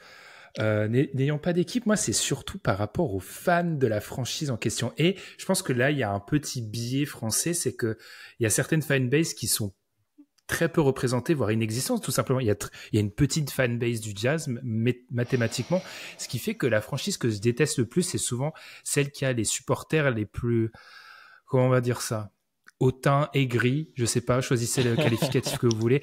En ce moment, en vrai, les fans de Boston, globalement, ils sont toujours très très haut dans la hiérarchie. Hein. Globalement, ils sont quand même très chiants. Hein, je vais être très honnête. Il y a des très bons on fans salue de tous les fans de Boston qui nous écoutent. Mais il y a des fans... Historiquement, ça fait 9 ans de podcast, ça ils sont quand même dans le gratin. Sinon, il y a quoi d'autre? Les Warriors, ça s'est calmé, mais il y a une époque, les Warriors, quand ils gagnaient, c'était dur. Et les Spurs, ça revient. Mais en général, ce genre de fanbase-là, elles sont très intéressantes après la traversée du désert. Genre les Lakers, quand ils sont revenus, ils étaient un peu plus assagis après la période. Regarde les Bulls, comme on est beaucoup moins chiant aussi. Exactement.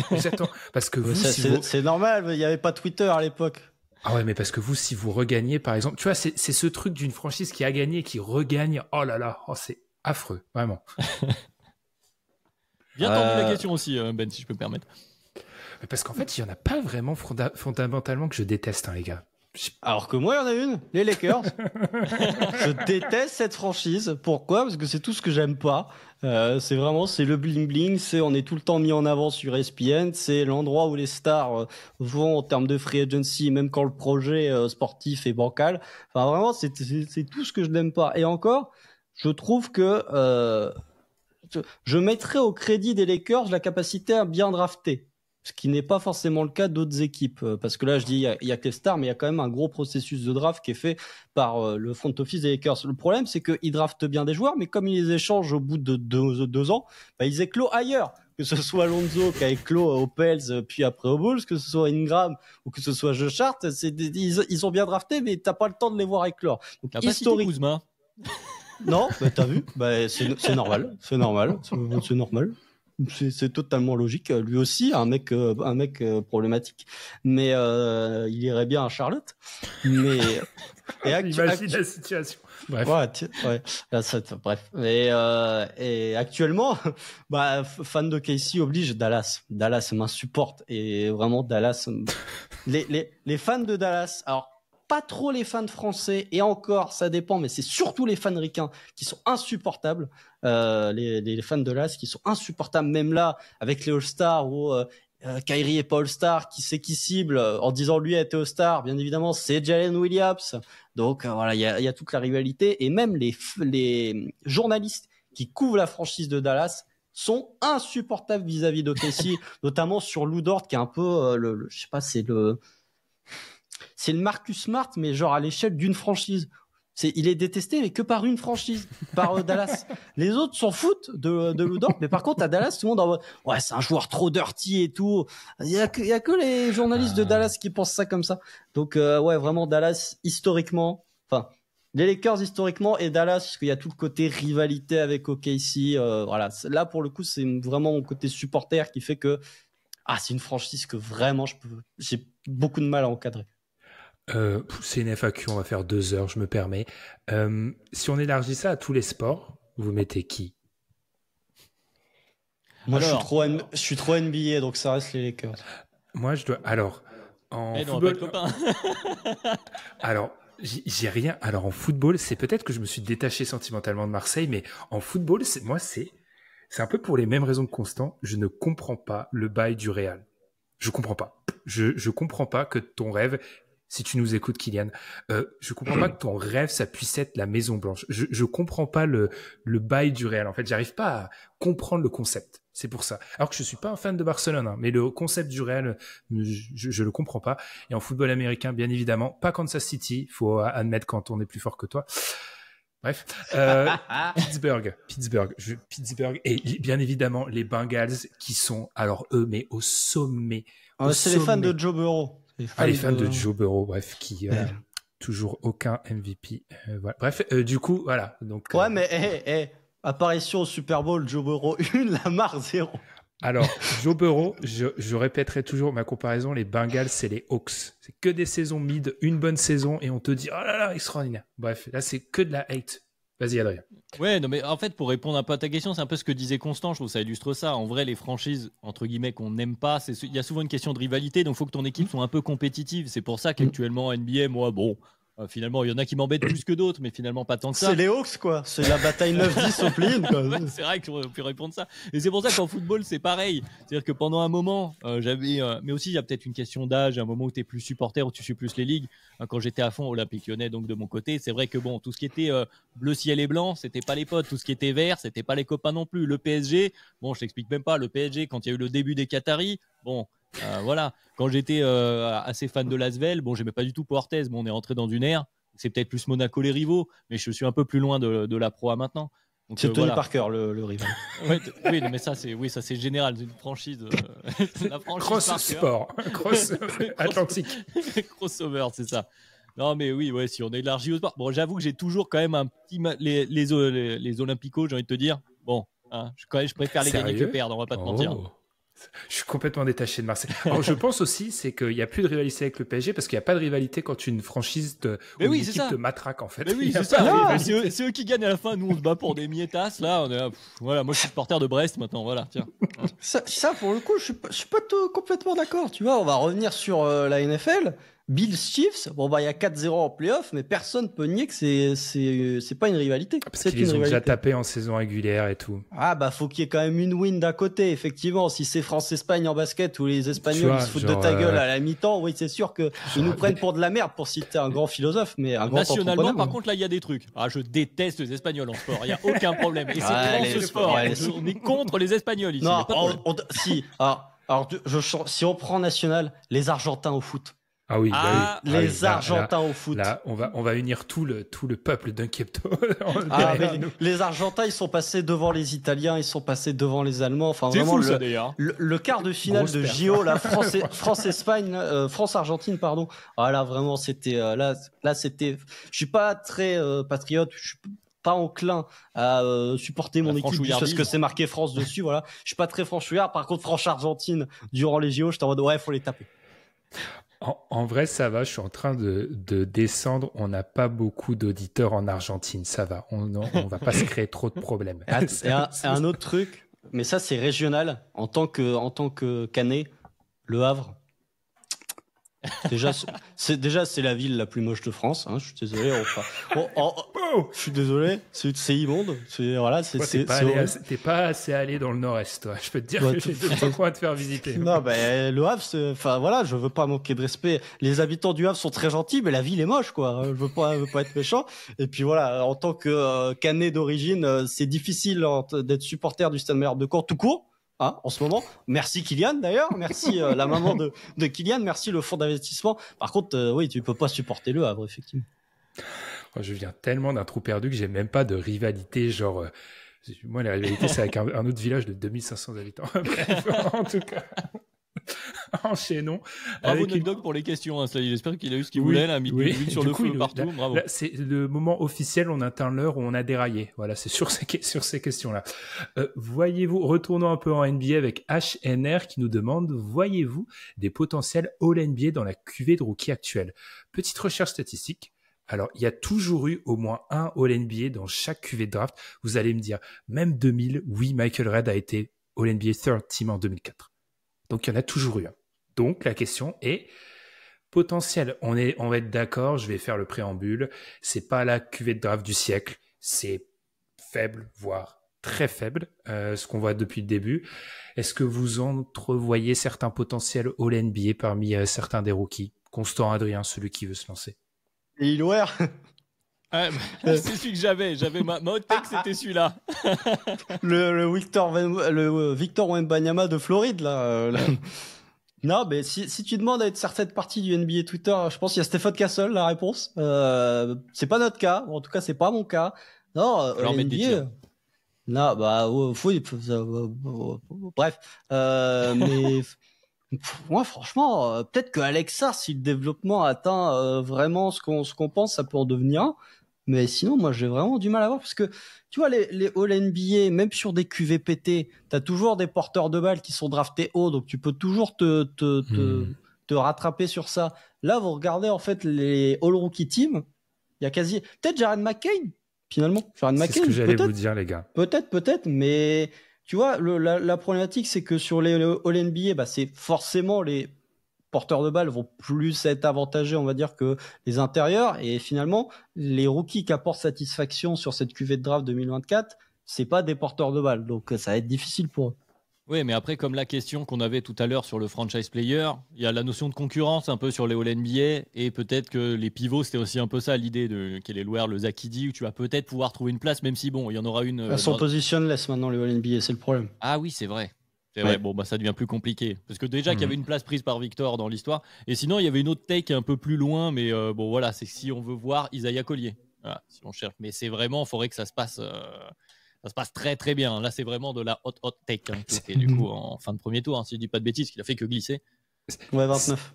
C'est quand même fou qu'après une cinquantaine de matchs, alors que tu es à la période de l'espoir, on galère à entrevoir le potentiel All-NBA. Oui, moi j'aime beaucoup Rob Dillingham. Mais c'est que des porteurs de balles. Après, c'est ça. Pareil. C'est ça. C'est que.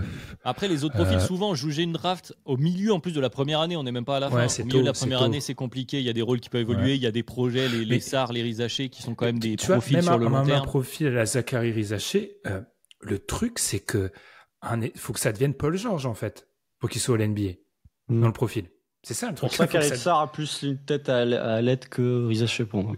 Je vais pas partir en monologue sur Alexar, qui est le joueur le plus fascinant qui m'ait été ton joueur préféré. Qui est en train de devenir. Franchement, je fais une année de recherche sur Alexar. Non, le truc d'Alexar, c'est que plus je le regarde jouer, plus le profil que j'identifie pour lui à son prime, c'est pas un profil de mec qui sera au NBA. Genre l'espèce de meilleur défenseur de l'équipe idéalement et 2 troisième options offensives. C'est compliqué pour faire au NBA, ça. Jaren Jackson. Ouais, faudrait un super Jaren Jackson, quoi. Donc, Après, on nous avait vendu. Bon, après, il y a la grosse blessure au genou. Je sais pas ce que ça vaudra. Et puis, tu verras Constant. Mais le Topic, si tu veux lancer une pièce en l'air, quoi. Mais en sortie de banc au KC, ça va être difficile d'être au NBA pour le coup. Mais après, c'est sur une carrière, hein, tu vois. C'est pas toujours. Ils vont pas être au NBA demain. Tu sais pas qui va prendre un rôle. Quand il y avait la draft de Giannis, t'allais penser il y aura un MVP dedans. T'aurais mis Giannis, pas sûr. Donc, des fois, c'est compliqué. C'est ça. Bon, on va se mettre une alerte pour dans 10 ans et puis on viendra checker parce qu'il y en aura forcément. Et là, on va se marrer parce qu'il y en a qui seront plus dans la ligue. On les aura cités en mode non, mais lui. Quand Kligan il sera au NBA juste pour la défense. Enfin, bref. Enchaînons avec une question d'un nom et d'un prénom qui me disent quelque chose. Amine qui nous demande, bien évidemment, Amine allait écouter le podcast 76 avec Matt. Qui, selon vous, va reconstruire le premier entre les Suns, les Sixers et les Warriors?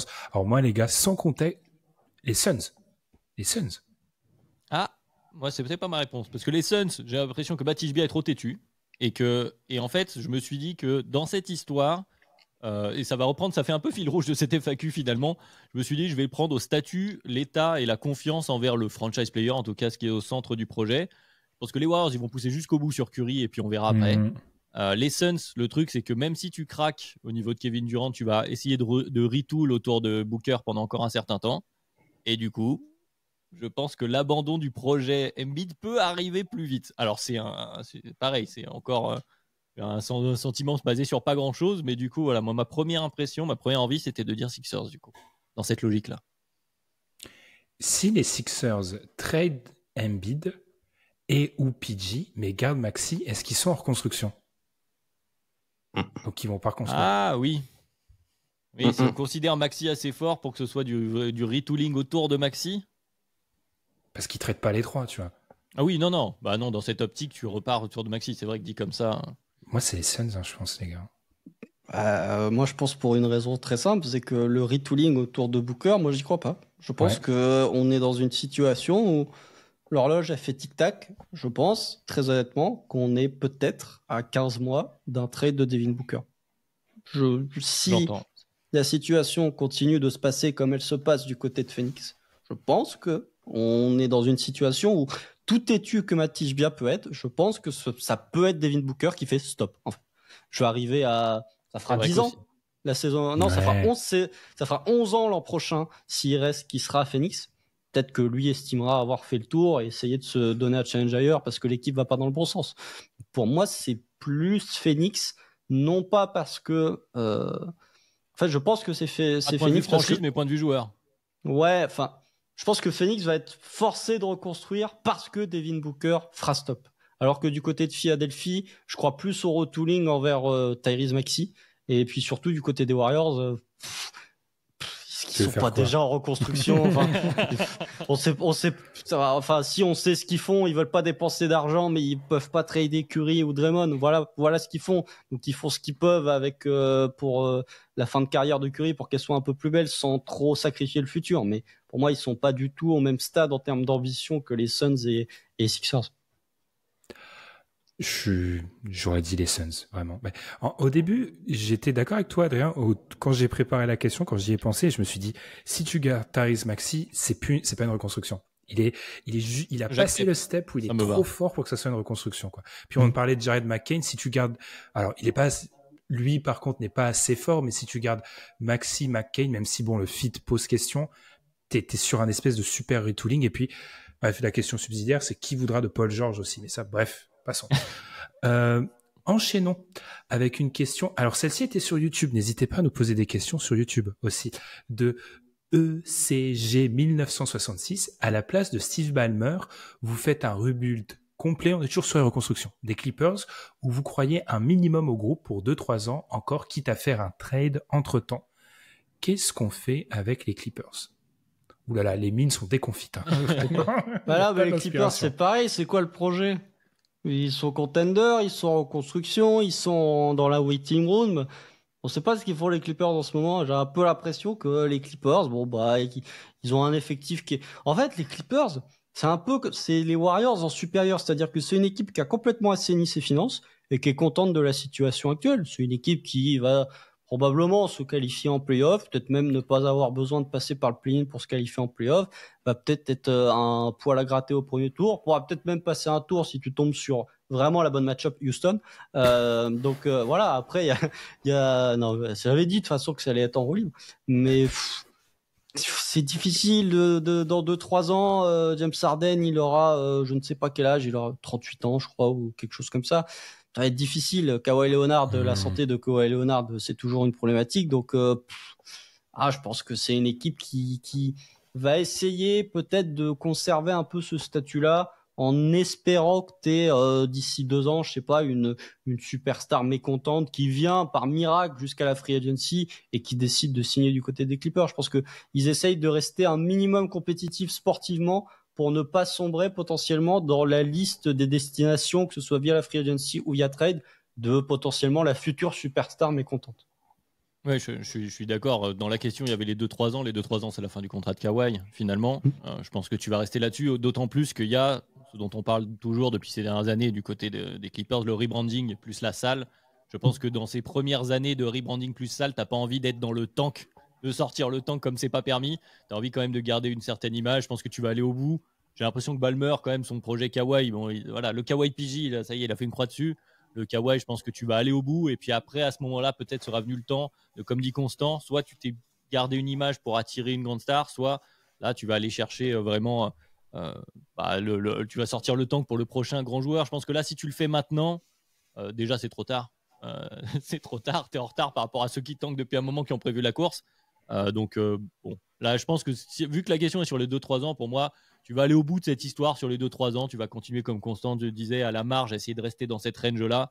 Au bout de Harden, Kawhi, quand ça mettra plus un pied devant l'autre, là, il sera temps de passer à autre chose. Et financièrement, peut-être que tu pourras avoir une vue plus saine. Déjà, tu n'auras plus grand-chose en termes d'effectifs, sauf si tu fais un move d'ici là, quoi. Heureusement, petite parenthèse, heureusement que le projet sur le terrain marche, parce que j'entendais ça dans le podcast GOAT de Ben Golliver et Andrew Sharp. C'est une catastrophe, le Intuit Dome, en termes de fréquentation, et leur fameux wall, là, vous savez, de supporters, ils n'arrivent pas à le remplir. Donc en fait, c'est dommage parce que la salle est belle. Hein. En fait, c'est pas une réussite, leur salle, donc heureusement que le produit, c'est hyper paradoxal, mais le produit sur le terrain est plus que surprenant cette année. Vraiment, ces Clippers, c'est une des bonnes surprises, mais ça marche pas trop sur le terrain. C'est dur à Los Angeles. T'es en terre des Lakers, comme disait Constant, c'est horrible, mais t'es en terre Lakers. Ce qui m'amène à penser comme vous, en fait, ils vont rester comme ça. Après, t'as la structure où c'est Tom qui l'avait dit quand on se posait la question cette semaine, la pire situation en Californie. Bref, il y avait cette question-là. T'as quand même le proprio qui, si l'équipe est bonne, est prêt à dépenser. T'as la nouvelle salle et t'as aussi le coach qui est plus que respectant NBA. Donc, ça te laisse quand même des bases saines pour rester certes mid, mais c'est un mid qui permet de te dire si à un moment il y a des opportunités qui se présentent, on peut les saisir. Voilà, donc je pense qu'ils vont rester là-dessus. Eh bien, enchaînons avec Gabin, un autre ancien. Gabin qui nous demande « Salut l'équipe, quelle équipe va être la grande déception des playoffs selon vous ?» Exemple, les Suns l'année dernière avec beaucoup d'attentes mais qui se font rattraper par la réalité du terrain.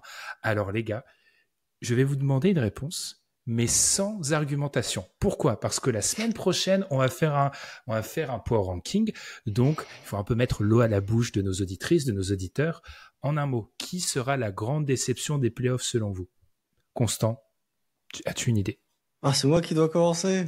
Je vois. Les playoffs, on tape jusqu'à où ? C'est ça la question. Parce qu'on est à la mi-saison. On a le droit de descendre jusqu'où?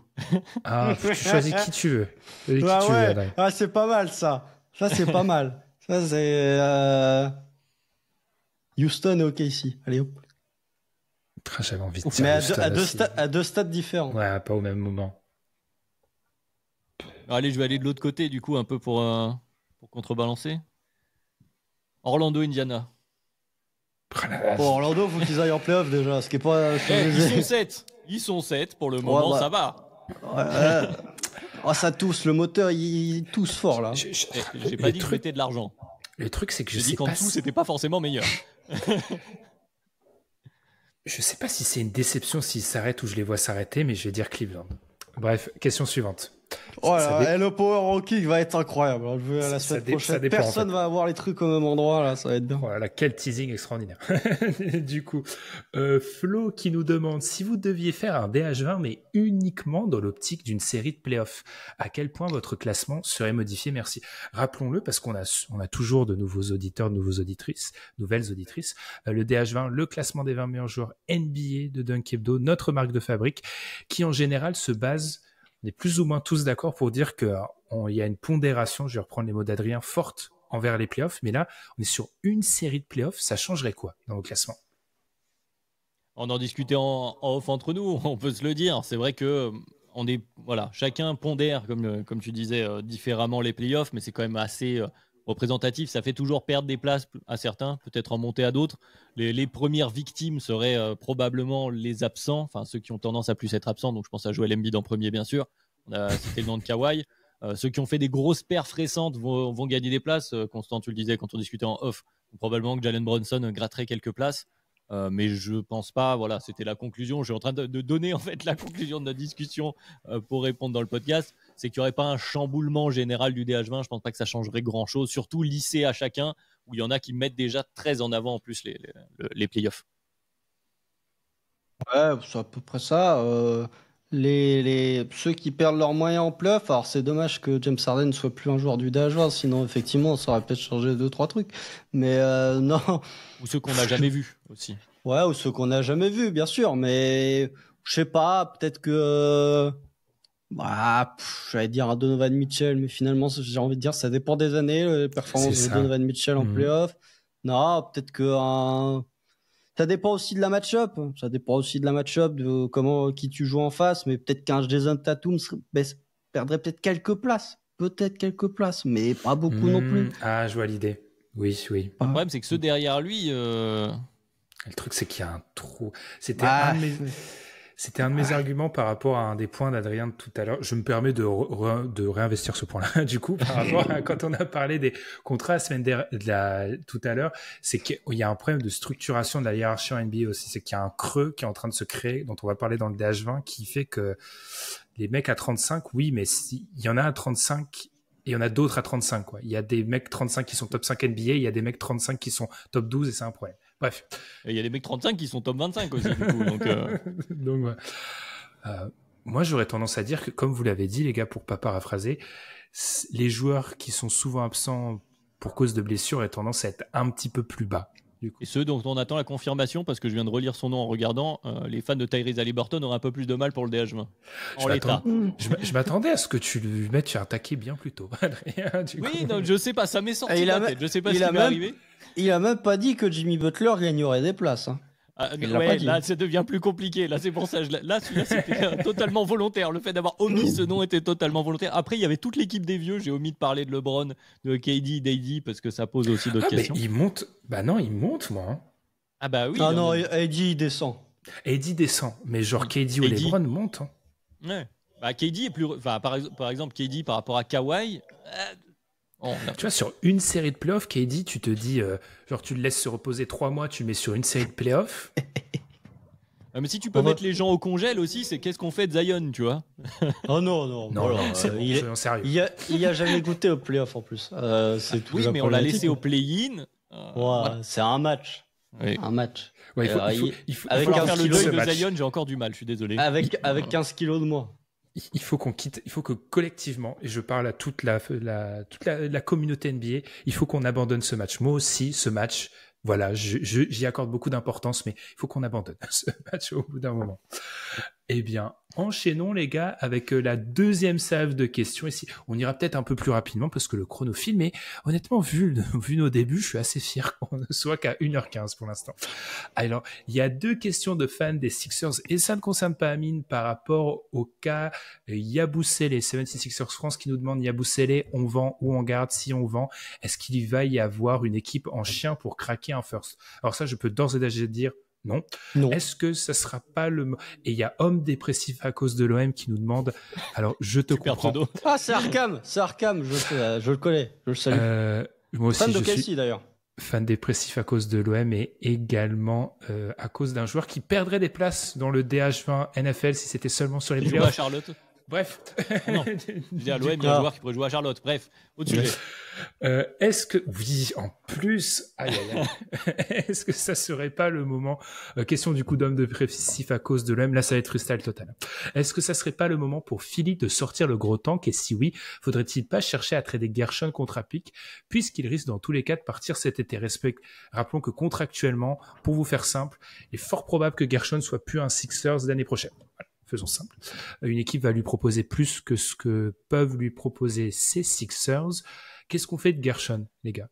Un first, pour moi, c'est, vu l'économie des pics en NBA, c'est impossible.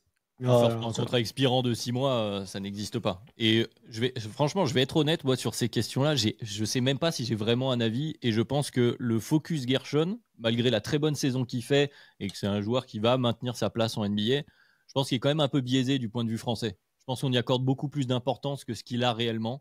Et que c'est pas le centre de la question au niveau des Sixers, il n'est pas de savoir si Gershon Yabusele sera là l'année prochaine. Vraiment pas. Alors effectivement, on avait un peu grillé, j'avais même plus fait attention. Hein. Voilà, c'est la preuve qu'on est à l'heure 20 d'enregistrement. Un peu grillé ça de est-ce que tu vas sortir le gros tank à Philly. T'es aussi un peu comme ce que je disais sur Keepers, t'es un peu en retard si tu le fais maintenant. Et il y a la question est plus autour de est-ce que tu crois à un retooling Maxime McCain? Franchement, je vous avoue, franchement, j'ai du mal à avoir un avis à Philly. Il y a une espèce de. Alors, je suis pas fan et du coup, je ne suis pas un homme dépressif à cause des Sixers. Et je vous invite à aller écouter nos hommes dépressifs dans le podcast, pas tant que ça, dans le podcast 76. Mais j'avoue que d'un point de vue extérieur, moi, je suis un peu lassé de cette page, cette ère. Non, mais franchement, cette ère Embiid à Philly. Voilà, il se passe ce qui se passe. J'ai même plus d'avis, quoi, finalement. Oh, c'est dur, là, c'est dur. Le ras-le-bol est généralisé. C'est vrai que bon, ça fait 2 ans que c'est frustrant parce que au moins quand Embiid était là, ça sous-performait en playoff, mais il était là. Alors que là, ça fait 2 ans qu'il est pas là, donc c'est vrai que ça peut commencer à être un petit peu agaçant. Non, après Gershon, oui, pourquoi Philippe peut pas le prolonger? Parce qu'il touche le minimum vétéran et que comme il a signé qu'1 an, ils peuvent lui proposer que 125 ou 150% du précédent contrat qu'ils lui ont donné. Enfin voilà la il problématique. pourra prétendre à plus. Ouais, il pourra largement prétendre à plus. Après, est-ce qu'une équipe posera, je sais pas, une partie de sa mid-level exception sur Gershon? Oui, mais encore une fois, des équipes qui vont avoir une foot mid-level l'été prochain, il y en a pas tant que ça. Non, mais c'est ça, les gars, c'est que Gershon fait une très bonne saison du côté de Philly. Et c'est podcast 76, c'est une des rares satisfactions. Mais si tu es une équipe qui lui accorde de l'importance, pourquoi tu trades pour lui maintenant? Alors que tu sais que tu l'as peut-être cet été pour un run de playoff, mais est-ce que Gershon fait une différence chez un contender dans un run de playoff? C'est ce que j'allais dire, parce que les rumeurs de... J'ai oublié son... Michael Soto, je crois, de Hoopshype, c'est lui qui a sorti les... Scoto, c'est ça? Oui, Soto, c'est autre chose, c'est Thomas Soto, c'est très français. C'était les matins. C'est ça, donc Michael Scotto de Hoopshype qui a parlé des Nuggets, des Celtics et des Knicks, si je dis pas de bêtises. Donc voilà, c'est ce que tu disais, Ben, c'est des containers. On parlait des one move away, alors bon, les Celtics, c'est les champions en titre. Les Nuggets, Knicks, c'est ceux qui sont pas mid, qui sont pas contender top tier et qui se disent on est à allez, un petit outil pour essayer d'avoir le cran du dessus. Je dis pas que c'est la réponse, mais en tout cas, c'est ces profils d'équipe. En tout cas, moi, c'est comme ça que je le vois. Mais si tu fais ce trade-là, comme tu dis, Ben, pour 6 mois, pour un run de playoff, vraiment, tu vas essayer de l'avoir pour 3 canettes. Donc, si c'est plus qu'un second tour de draft, franchement, déjà, c'est bien négocié de la part de Philly, honnêtement. Puis sûr. La problématique, c'est qu'il défend pas. Je suis désolé, on peut dire tout le bien qu'on pense offensivement de Gershon Yabusele, il y a de quoi dire. Mais le problème, c'est qu'il défend pas. Quand t'es un poste 4 qui défend pas, tu vas morfler, hein, même si t'es le 8e ou le 9e. Ou alors, faut te mettre dans un collectif. Genre, faut le mettre à Houston. Mais à Houston, à l'aile, ils ont 2-3 clients assez sérieux. Surtout avec les deux profils qui ont été cités, New York et Denver, si c'est pour lui faire jouer des minutes avec Karl Anthony Towns, compliqué. Ou avec Nikola Jokic. Ouais, avec Nikola Jokic, compliqué. Voilà, bref, moi j'ai une grande théorie sur Denver. Ma théorie complotiste de Denver, c'est qu'il y a quand même beaucoup de rumeurs de trade à Denver. Hein. Quand tu sais que peut-être que ta superstar est pas si bien entourée que ça tombe à la bonne heure qu'il y ait beaucoup de rumeurs de trade. Voilà. De là, ce qu'il y a un parti d'enfumage d'un front office, ça a déjà été fait. Voilà, il n'y a qu'un pas. Enchaînons. Alors là, c'est vraiment le moment où on part en freestyle. Alors celle-là. Est-ce que je la garde pas pour la fin, celle-ci, en fait? Parce elle tombe limite. Non, je me la garde pour la fin. La relève qui nous demande « Faites le meilleur 5 possible, actuel et all-time confondus, avec uniquement des mecs au nom de famille colorée. White, rose, black. » Voilà. J'ai découvert quelque chose, les gars, d'incroyable. Je pensais avoir un bon niveau en anglais, mais j'ai 2 faiblesses en anglais. C'est la faune et la flore et tout ce qui est couleur. Je suis nul en couleur en anglais. Bref, j'écoutais pas les cours quand j'étais à cet âge-là. Garnet, avec un seul T, ça veut dire grenat en anglais. Sauf qu'il y a un T. Alors, est-ce qu'on l'accorde? Eh bien, tu vas nous sauver est-ce que Curry, est-ce que Curry est une couleur? Alors, là, ça commence à gratter fort, là. Est-ce que Curry est une couleur? Non, la VAR le donne pas. Hein. Ouais, mais pourtant, sur la roue chromatique, le Curry, tu peux le faire, donc normalement. Autrement, on a quoi? En vrai, actuellement, on aurait quoi? On aurait Derrick White, on aurait... Après, si on fait... Ah oui, actuel en plus. Après, non, si on fait all-time, disons qu'on fait all-time. Il y a écrit actuel et all-time confondus, donc ça veut dire all-time. Eh ben, admettons que Garnett, ça passe, parce que du coup, il y a un seul T, mais c'est de la prononciation, ça passe. Garnett, Draymond Green, Derrick Rose. Des Green, il y en a 1 milliard, mais après... Ouais, Derrick White, ouais, c'est bien, Derrick White en poste 2. Michael Redd, on en a parlé pour les All-NBA. Oui, Michael Redd, c'est 2D, mais vas-y. Ouais, bon, allez, ça passe. Du coup, ça fait Derrick Rose... Derrick White, Michael Redd, Draymond Green, Kevin Garnett. En vrai, à leur prime, tous, on passe 2 séries de playoffs, peut-être, ou une série. Ouais, parce que j'allais dire, en termes de spacing, c'est pas fou. Derrick White met ses tirs, Michael Redd peut tirer. Après, mais ouais, si tu joues dans les années 90, machin, tu prends des long two là. Si on joue à ma sauce là, c'est super. Garnett, D-Rose, tout ça. Après, j'ai été méchant avec eux, donc pour les fans des Celtics, on peut rajouter Jaylen Brown aussi, si vous insistez. Ah ouais, putain, voilà. Bruce Brown, vas-y. Hop là t'as la rotation là, hop là. Mais c'est vrai que on a. Après, tu pourrais faire un 5 avec que des Green. On n'a pas cité Jaylen Brown. Ah oui, de ouf, tu peux faire un 5 avec que des Green. Juste dans la NBA avec actuelle. Jeff Green, Gerald Green. Javonte Green. C'est pas le QI basket. Il n'a pas sur des joueurs Jalen Green et tout. Jalen Green, bien sûr. J'ai une idée. Alors, est-ce que vous l'accordez? Cam Reddish. Genre, c'est à peu près rouge. Est-ce que les adjectifs sont acceptés? Sinon, on fait Blue Dort. Et puis ça marche. Rolando Blackman. Oui, Anthony Black, qu'on n'a pas cité. Oui. Ah, bien sûr. Très copain avec Grady Dick. Là, franchement, c'était la partie tuche. Passons alors. Ouais, non, c'est la photo. Hein. C'est la photo iconique, bien sûr. Oui, iconique, ouais. Bon, Grady Dick s'est un peu rattrapé en saison sophomore, mais bon, c'est compliqué. Toto le Tweetos qui nous demande à quand une mise à jour. Celle-ci, je vais répondre. À quand une mise à jour de l'épisode sur les petits marchés? Alors, sur nos épisodes thématiques, le problème de faire des mises à jour, alors il est double. D'abord, ça peut être une redite pour ceux qui l'ont déjà entendu. Deuxième problème, surtout quand, comme celui des petits et gros marchés, il y aurait peut-être des choses qu'on pourrait ajouter, mais il n'y a pas assez de matière pour faire un épisode complet. En fait, il faut savoir que les épisodes de l'été, on en avait parlé l'année dernière avec Adrien, on a notre fameux Google Sheet où on a des tonnes d'idées. Il y a des idées qui végètent depuis 2-3 ans à l'intérieur. Donc, plutôt qu'une mise à jour qui serait peut-être fade, on va préférer faire un vrai épisode thématique qui aurait sur un truc un peu plus consistant, quoi. Voilà.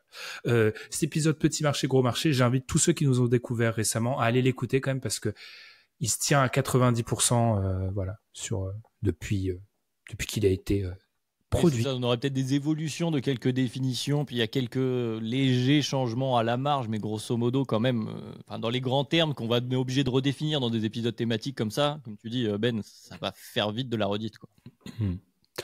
Alors, votre pronostic. Et là, pronostic- ça, c'est la question. Ça, c'est pour vous, là. Je vais rechercher un truc à boire, je reviens. Votre pronostic. Sur le MVP, c'était pour moi, Il là, va c'est vraiment- la alors, question pour ceux pour qui Ben. sont sur YouTube, il part vraiment boire. Il part, il quitte. Alors, votre pronostic pour le Super Bowl, qui sont les Eagles et les Chiefs de la NBA? Alors, il n'y a pas de Chiefs de la NBA. Ça n'existe pas. Déjà, il n'y en a pas. Non, il n'y a pas de back-to-back. y a Encore pas de moins une équipe qui back-to-back. vise le supit.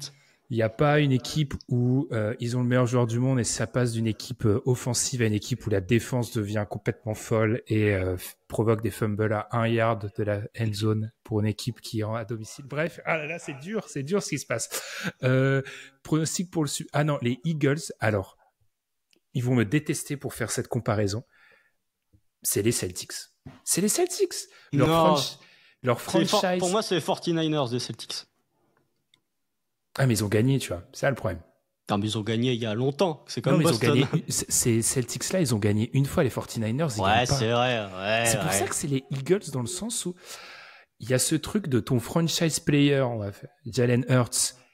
C'est un très bon, mais il est pas top 5. Tu vois, je connais personne qui met Jalen Hurts top 5 QB. Et à l'inverse, le roster est blindax. Voilà. Donc, il y a un truc avec les Celtics. En plus, le vert et tout. Voilà. Pronostic Super Bowl.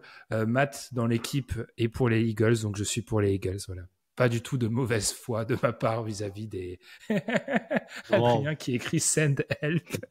voilà. Non, C'est mais les Chiefs en NBA, ce serait un mix entre les Warriors et le Heat. Ouais, c'est ça. Peut-être. Un C'est mix entre les Warriors et Ça le Heat. fait En peur. gros, ce serait les Warriors, sauf qu'au lieu d'avoir Stephen Curry, ils auraient LeBron James. En gros.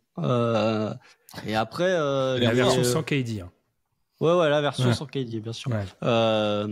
Mais après, ouais, c'est vrai que Boston colle bien pour les Eagles. Après, quand ils ont gagné, c'était pas le même QB, c'était pas le même coach. Enfin, bref. Ouais, pour moi, il y avait aussi pas mal de 49ers du côté des Celtics. Et après, le prono, alors moi, je suis, fan. Non, je suis en relation toxique avec les Giants, donc vous comprenez bien que tout ce qui est du côté de Philadelphie, c'est non. Et puis, un peu comme LeBron vis-à-vis des fans de Jordan, moi, j'aime bien quand ça vient taquiner un petit peu les fans des gens qui disent ah, il y a un GOAT, c'est intouchable. Donc, j'avoue que je suis pas pour les Chiefs, même si, voilà, moi, ça me fait rire. Enfin, je suis content de voir que potentiellement Patrick Mahomes pourrait faire un truc que Tom Brady n'ait jamais fait et que il serait en avance sur les bagues de Tom Brady au niveau des temps de passage. Donc, j'avoue que ça.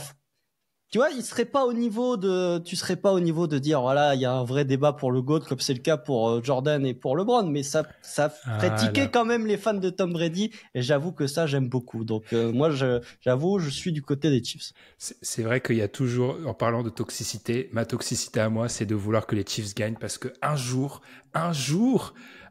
Lamar va pas faire sa pire première mi-temps en playoff comme chaque année. Bref, enchaînons. Attendez, moi j'ai une question sur le Super Bowl, c'est est-ce que Kendrick Lamar va faire Not Like Us à la mi-temps Oui, pour sûr. enterrer Oui, définitivement Drake? c'est prévu. Ah, Drake, Bon, c'est très compliqué, les gars. Là, on est en roue libre. Honnêtement, Drake, en termes de descente DH20, il était déjà pas dedans. C'est compliqué. Hein. 2024. Là, il a fait une Jimmy Butler.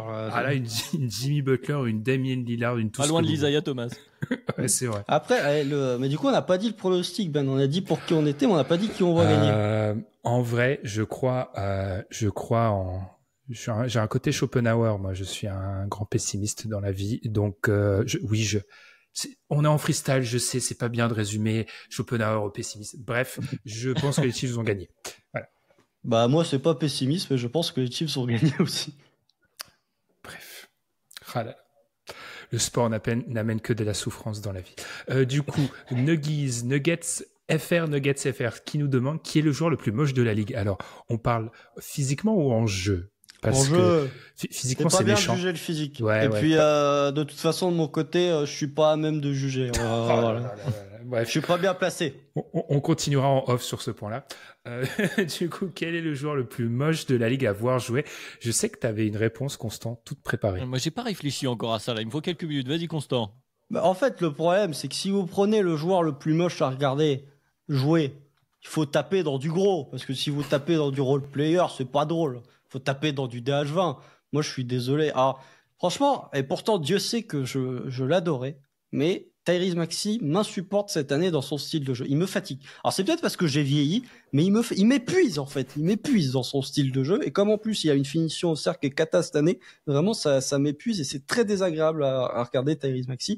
Mais pour moi, je suis désolé. Encore une fois, je vais m'excuser auprès d'Amine et aux côtés. Bah, je bégaye, voilà, littéralement auprès de Matt. Joel Embiid.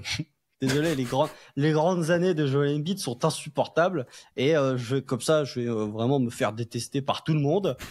Giannis, je prends pas de plaisir à regarder Giannis. Giannis est très fort, mais j'avoue que je prends aucun plaisir à regarder Giannis.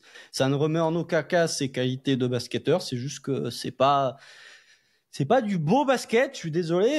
Peut-être que les fans de Milwaukee vont me dire si c'est du beau basket, mais je trouve ça très difficile d'estimer que ce que fait Giannis ou ce que fait Joel Embiid fait du beau basket. Alors après, il y en a qui vont dire t'es fan d'OKC, le foul betting de Shea est insupportable, mais je suis désolé, au moins pour arriver au foul betting, il y a du handle, quoi. Donc j'avoue que ouais, Giannis et Embiid, c'est très compliqué à regarder jouer. J'allais pas taper sur des role players, genre ouais, Jordan Clarkson, c'est infect à regarder. Les grandes années. Kyle Kuzma, c'est immonde.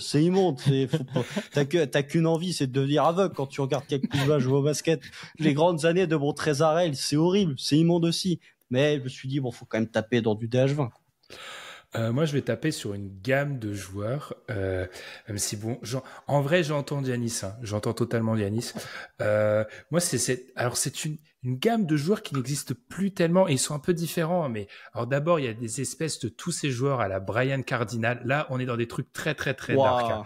Mais ces espèces de pivots, bûcheronnage horrible, mais personne n'a envie de voir ça. Et bien évidemment, un joueur que je crois que j'ai jamais vraiment cité dans le podcast, mais qui avait une part dans mon cœur assez spéciale.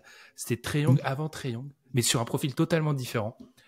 J'ai envie de citer Psychoty, Tyler Hansbrough, qui m'insupportait au possible. Cette espèce d'énergizer en sortie de banc, qui n'apporte rien, mais qui est un fan favorite. Je déteste ça. Ça m'énerve. Vraiment, ça m'énerve au plus haut point. Je déteste ce profil. Donc voilà. T'allais dire Deron Williams. Non, même pas. Non, mais vraiment, Tyler Hansbrough, c'était insupportable à regarder. Vraiment, voilà. Donc, actuellement, parce que là, c'est des noms obscurs. Tu fais une réponse à la Tom aussi, hein. C'est des réponses. Moi, j'ai mis les pieds dans le plat. J'ai dit Giannis et Embiid. Parmi les joueurs qui sont au DH20 que j'aime vraiment pas voir jouer, je peux t'aider en commençant à faire ma réponse, comme ça, moi, ça te laisse un peu de réflexion. Alors, si on part sur les joueurs qui m'insupportent, là, c'est même pas le style de jeu, mais c'est c'est l'espèce d'aboyeur pour rien, là. Je pense à Pat Bev, historiquement, mais là, en ce moment. Ouais, Pat Bev. Voilà. Et Dylan Brooks, qui est pour moi un peu dans la même veine. Genre, c'est bon. On a compris que tu étais dans l'intensité. Tu en fais trop, en fait. Tu en fais trop par rapport à ce que tu fais. C'est quand même tatoué winning player sur les épaules, quoi. Oui, non, mais voilà. Genre, je veux dire, là, ça va trop loin pour moi.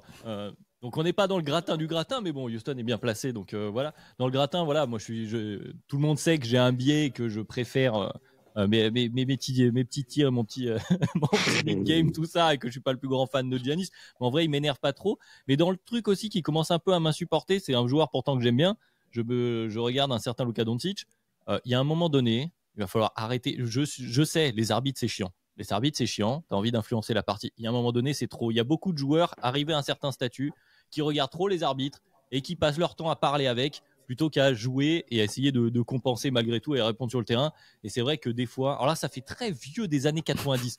Ils sont soft en 2020. De mon temps, c'était pas comme ça. Voilà. C'est un peu ce truc-là, des fois. Mais, genre, c'est pas exclu. Hein. Il y a quelques années, Chris Paul, par exemple. Chris Paul est insupportable. Alors vraiment, moi, Chris Paul, des fois, j'en ai marre. Tais-toi, j'ai envie de voir du basket. Donc voilà, pour citer dans d'autres styles, voilà, il y a ce type de joueurs-là, ceux qui parlent trop en fait finalement. Il y a un moment donné, jouer au basket, moi je suis là pour voir. Ah si, autre style, très Chicago Bulls. Alors bon, parfois j'en peux plus de Josh Giddey, mais je vais mettre ça de côté.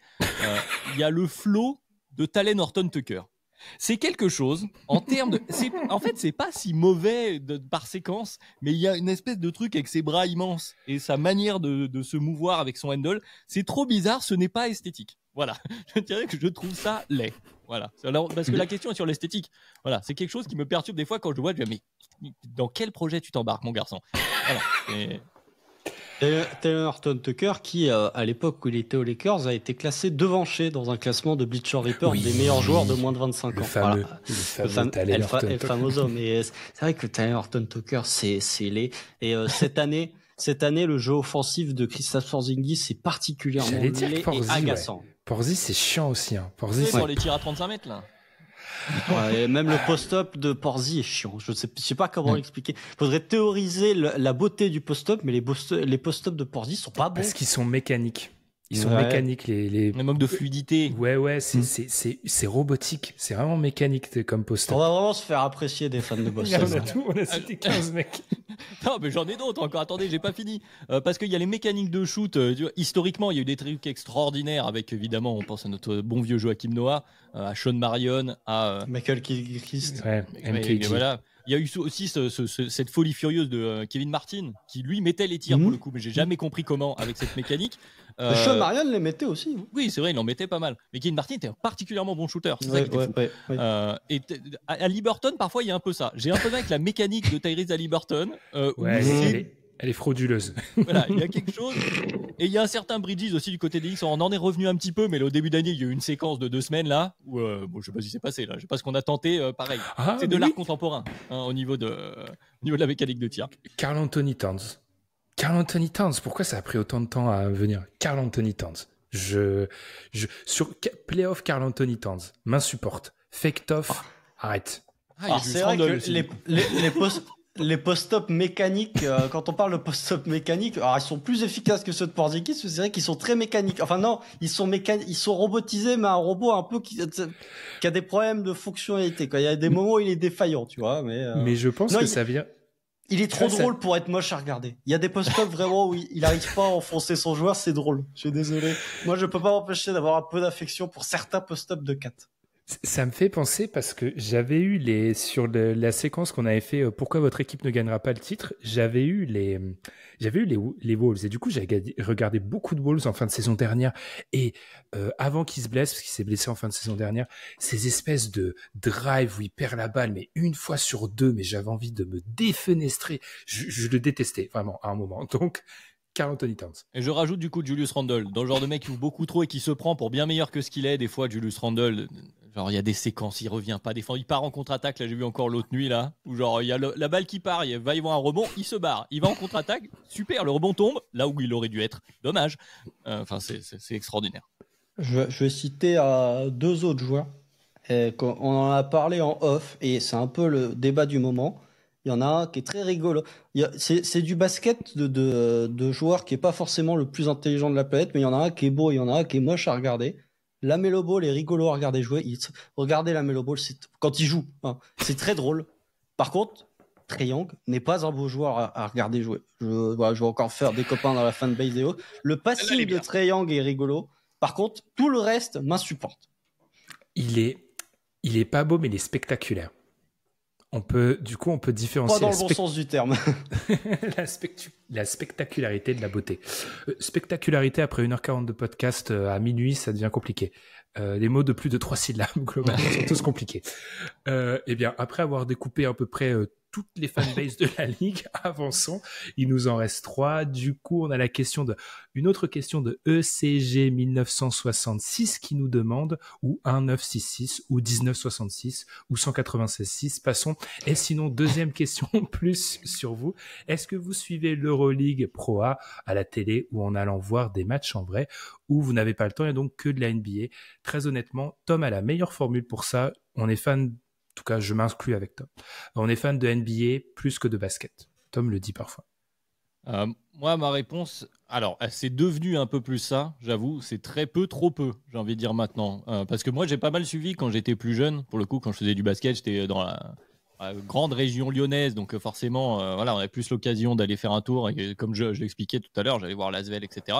Là, de temps en temps, j'essaye un petit peu, moi. Vu qu'il y a Alex Maurienne, ça va basket pas loin de chez moi, c'est de la Pro B, c'est pas non plus la folie. J'y suis allé une fois, je vous avoue que la Pro B, je me suis dit, bon, on verra une autre fois. Cette année, j'ai eu l'occasion d'aller voir la JL Bourg, pour le coup, en prépa face à Ulm. Ça, pour le coup, c'était cool. Et j'ai l'Asvel à aller voir dans quelques jours. Donc je suis pas, je dirais plus que je suis moi ce genre. Enfin, je les suis pas au jour le jour. Je suis incapable de faire voilà, des discussions comme ça ou des réponses sur les joueurs, les niveaux, les styles de jeu des équipes. Mais de temps en temps, je vais en voir parce que c'est un changement justement dans le côté basket, comme tu disais Ben. Ça permet de voir un autre basket. Et moi, c'est un basket quand même que j'aime bien. En fait, c'est le basket auquel j'ai été formé. Donc du coup, j'y trouve un peu de plaisir en tant que spectateur, du coup néophyte dans ce cas-là, quoi. Voilà. Constant. Ouais, bah alors là pour le coup, heureusement qu'il n'y a pas, on va dire, certains journalistes ou certains ex-joueurs du basket français qui écoutent ce que je dis, parce que sinon ils m'insulteraient. Mais je suis arrivé dans le basket par la NBA, donc à partir du moment où c'est pas même pas les cours de sport à l'école, c'est la NBA, enfin les jeux vidéo, donc NBA 2K, donc NBA.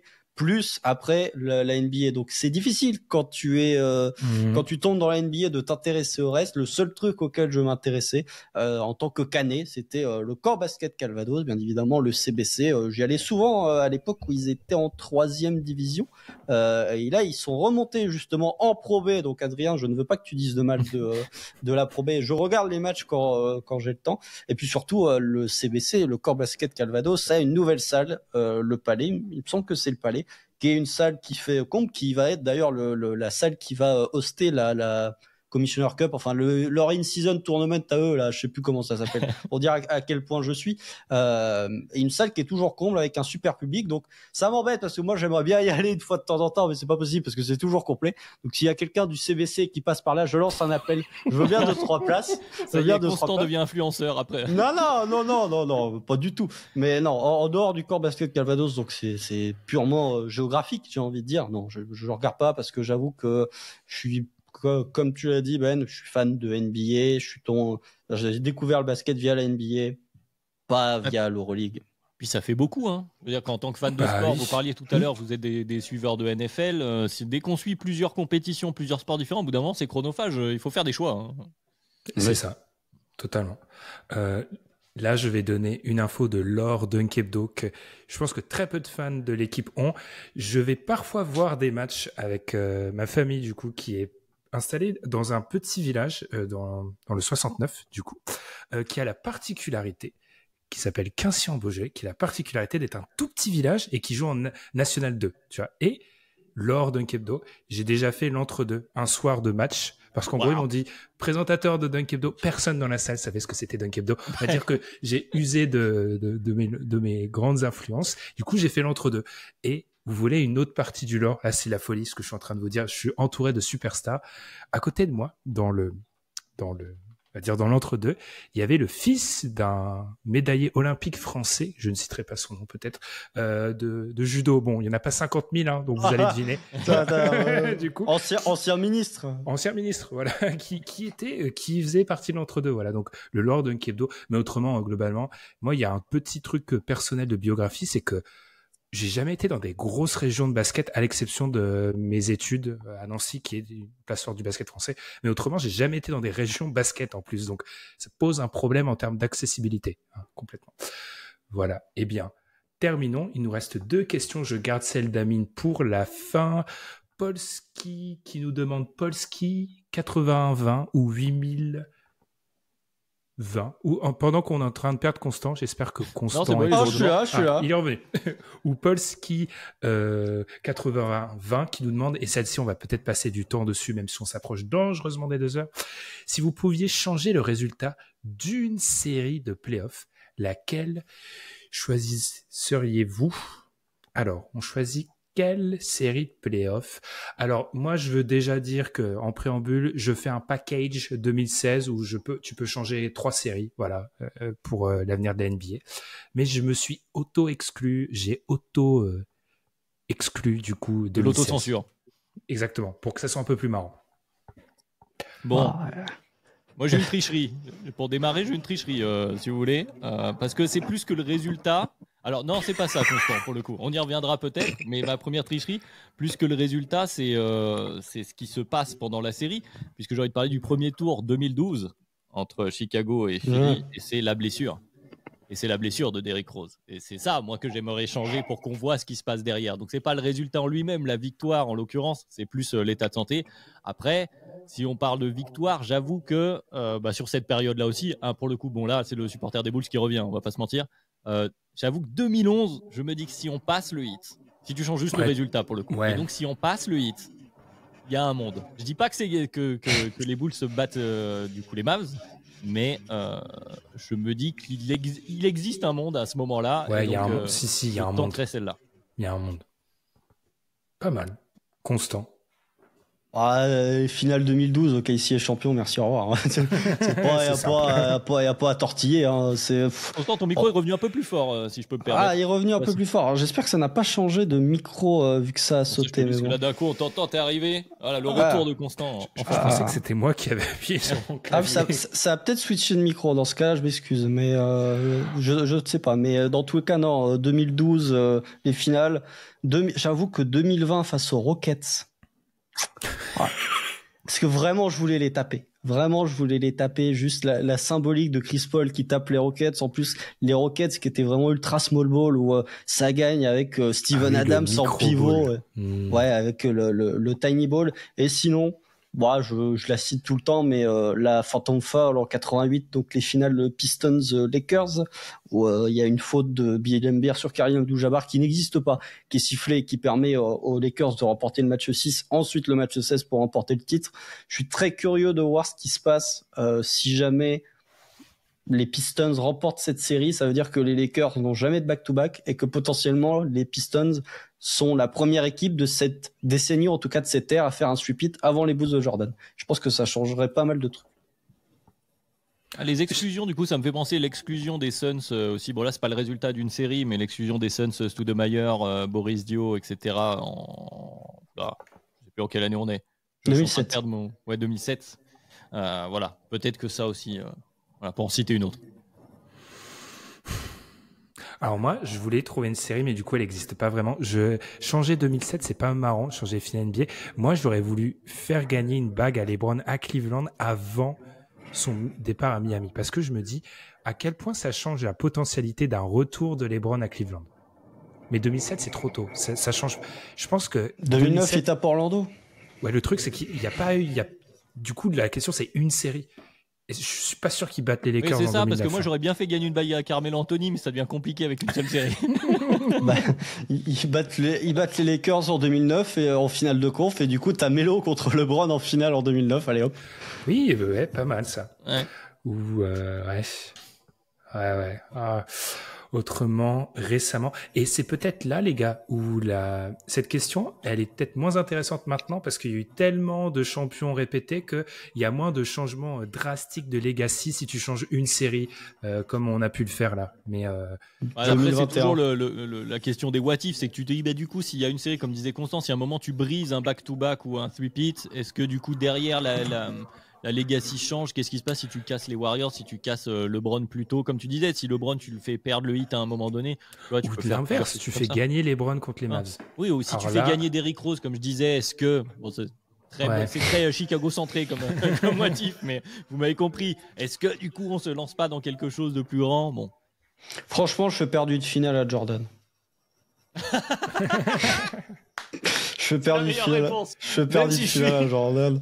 Je la donne pas à Utah parce que Stockton Malone, franchement. Oui, non, voilà. Non, on est dans un monde où Jordan, il arrête pas. En 94, il joue Houston en finale et il se fait taper. Voilà, hop. Il y a plus de 100%. C'est le 100% que tu vas enlever. Voilà, c'est ça. C'est le 100% que je vais enlever qui me saoule. Et si tu fais gagner le Magic en 95 et que du coup, chaque Epeni chaque Epeni et chaque parce que du coup ça change beaucoup de choses pour les Lakers, tu vois. Si chaque se barre pas et que peut-être que les Lakers du coup galèrent avec le jeune Kobe et Kobe demande peut-être à partir vraiment cette fois-ci. Ça y est, là on est dans les paradoxes temporels. Ça y est, c'est même plus une série là, c'est la destinée qu'on change. On change tout. Et ben en tout cas merci pour cette question Polski 81-20. En tout cas merci beaucoup. Et on va terminer. Celle-ci elle va encore nous poser des problèmes dans les commentaires, les gars. On va encore se prendre des commentaires à chaque fois. Moi j'en ai ras-le-bol parce que c'est moi maintenant qui vise en général les commentaires. Question d'Amine, qui a le plus de chances d'avoir un contrat garanti le plus longtemps. l'homme qu'il ne faut pas prononcer son nom, hein, Miles Bridges ou Gérald Darmanin. Du coup. Je vais vous dire ce que j'ai écrit dans mes notes. Envie de canner, mais en vrai, je commence comme ça, mais en vrai, Miles, parce que l'autre reste soumis à la situation politique instable. Voilà, ce sera ma réponse. Oh, c'est... Alors déjà, généralement, ceux qui font des remarques en disant « Ouais, Doc Hebdo, c'est trop politisé, je suis pas sûr qu'il soit arrivé à l'heure 53 de FAQ, donc déjà, on aura peut-être un peu moins de commentaires. Et puis, je suis désolé, eh ben ouais, on est politisé à Doc Hebdo. Eh ben ouais, on est politisé à gauche, excusez-nous, désolé. Mais à gauche Ouais, à gauche, à gauche. Et pas à la gauche de Glucksmann, attention. Si tant est que ce soit la gauche. Mais bref, on est en roue libre. Non, mais justement, Adrien, je pense que vu la situation politique et vu la situation vers laquelle tend la politique française, Gérald Darmanin risque d'avoir un poste pendant de très nombreuses années, à mon avis. Plus que Miles Bridges. Ah, parce que tu penses... Non, c'est trop, je suis en train de rentrer dans cette question comme si on faisait un podcast dessus. Tu penses que si il y a... gouvernement d'extrême droite, il serait capable de renommer ce gars-là et que lui accepterait? Parce que c'est ça aussi la question. Ça m'étonnerait pas. Les gars, Darmanin, il est détesté par tous les républicains, c'est un trait de chez eux. Ouais, et puis en plus, il a un peu insulté Marine il y a quelques temps. Je pense pas qu'il soit très fan de lui côté RN non plus. Il n'était pas en odeur de sainteté tant que ça. Je pense que c'est Bridges. Je pense que c'est Bridges la réponse. Merci à vous pour cette question, Bourbier. Un peu de pouvoir va réconcilier tout le monde. Oui, tu me diras. Faut savoir que... Pardon. Mais pour le coup, pour reprendre par l'autre bout, malheureusement, enfin en tout cas de mon point de vue, malheureusement, Miles Bridges semble s'être refait suffisamment dans le cercle de la NBA et des front office, suffisamment de réputation pour dire c'est bon, ça ne nuit pas trop à notre image, on peut le jouer. Et le joueur de basket, pour le coup, est suffisamment bon pour que... Même s'il n'est pas ouf cette année. Mais il n'est pas incroyable. Mais c'est un joueur de rotation. Ouais, voilà. C'est ça, oui, malheureusement. Et ce qui est rigolo, et je pense que c'est pour ça qu'Amine a posé la question, les deux sont sous contrat jusqu'en 2027. Pour l'instant. Effectivement. Ouais, voilà, peuvent être cut. Il faut pas me lancer parce que c'est limite mon premier amour. On parlait du temps. J'ai pas le temps de passer du temps sur l'Euroleague quand je dois me plonger dans des bouquins sur le RPR. Quelle époque exceptionnellement. Du coup, on va marquer, pas une pause, mais on va marquer la fin de ce podcast parce que 1h55, on est fatigué et on a divagué beaucoup sur la fin. On s'est perdu, là, on est dans les eaux internationales. On s'excuse auprès des fans de Boston, auprès des gens qui votent à droite et qui nous écoutent. On s'excuse, voilà. C'est la même fanbase. Des fans de Hornets. Oh là, alors là, voilà. Là, c'est la roue libre complète, là. Là. Aux States, en tout cas, bref. Non, à Boston, Boston, c'est limite la ville la plus démocrate de tous les États-Unis. Enfin, bon, bref. Alors bon, on parlera de certains de leurs supporters au TD Garden. Bref, oui, mais quand tu dis ça, après les fans de Boston te disent oui, mais Bill Russell. Bref, j'ai un très bon bouquin là sur Bill Russell et bref, passons. On va arriver aux 2 heures à divaguer comme ça. Dans la machine, vas-y. C'est clair. Merci de nous avoir suivis jusque-là. Faut mettre un terme rapidement à tout ça. Merci de nous avoir suivis jusque-là. Merci pour toutes ces questions. Pour toutes ces questions, suivez-nous sur toutes les plateformes de podcast et puis surtout la semaine prochaine, on a fait 1h56, on fera peut-être pas, je dis bien peut-être, parce que on ne sait jamais, la semaine prochaine sur, notre super power ranking post-trade deadline, parce que peut-être qu'il se sera passé des choses d'ici là pour un peu classer les contenders. Merci Constant, merci Adrien. Sans doute que peut-être certains passages de ce podcast auraient été coupés au montage, on ne sait pas. En tout cas, on vous remercie de nous avoir écoutés et on vous souhaite une très très bonne semaine. Salut. Salut.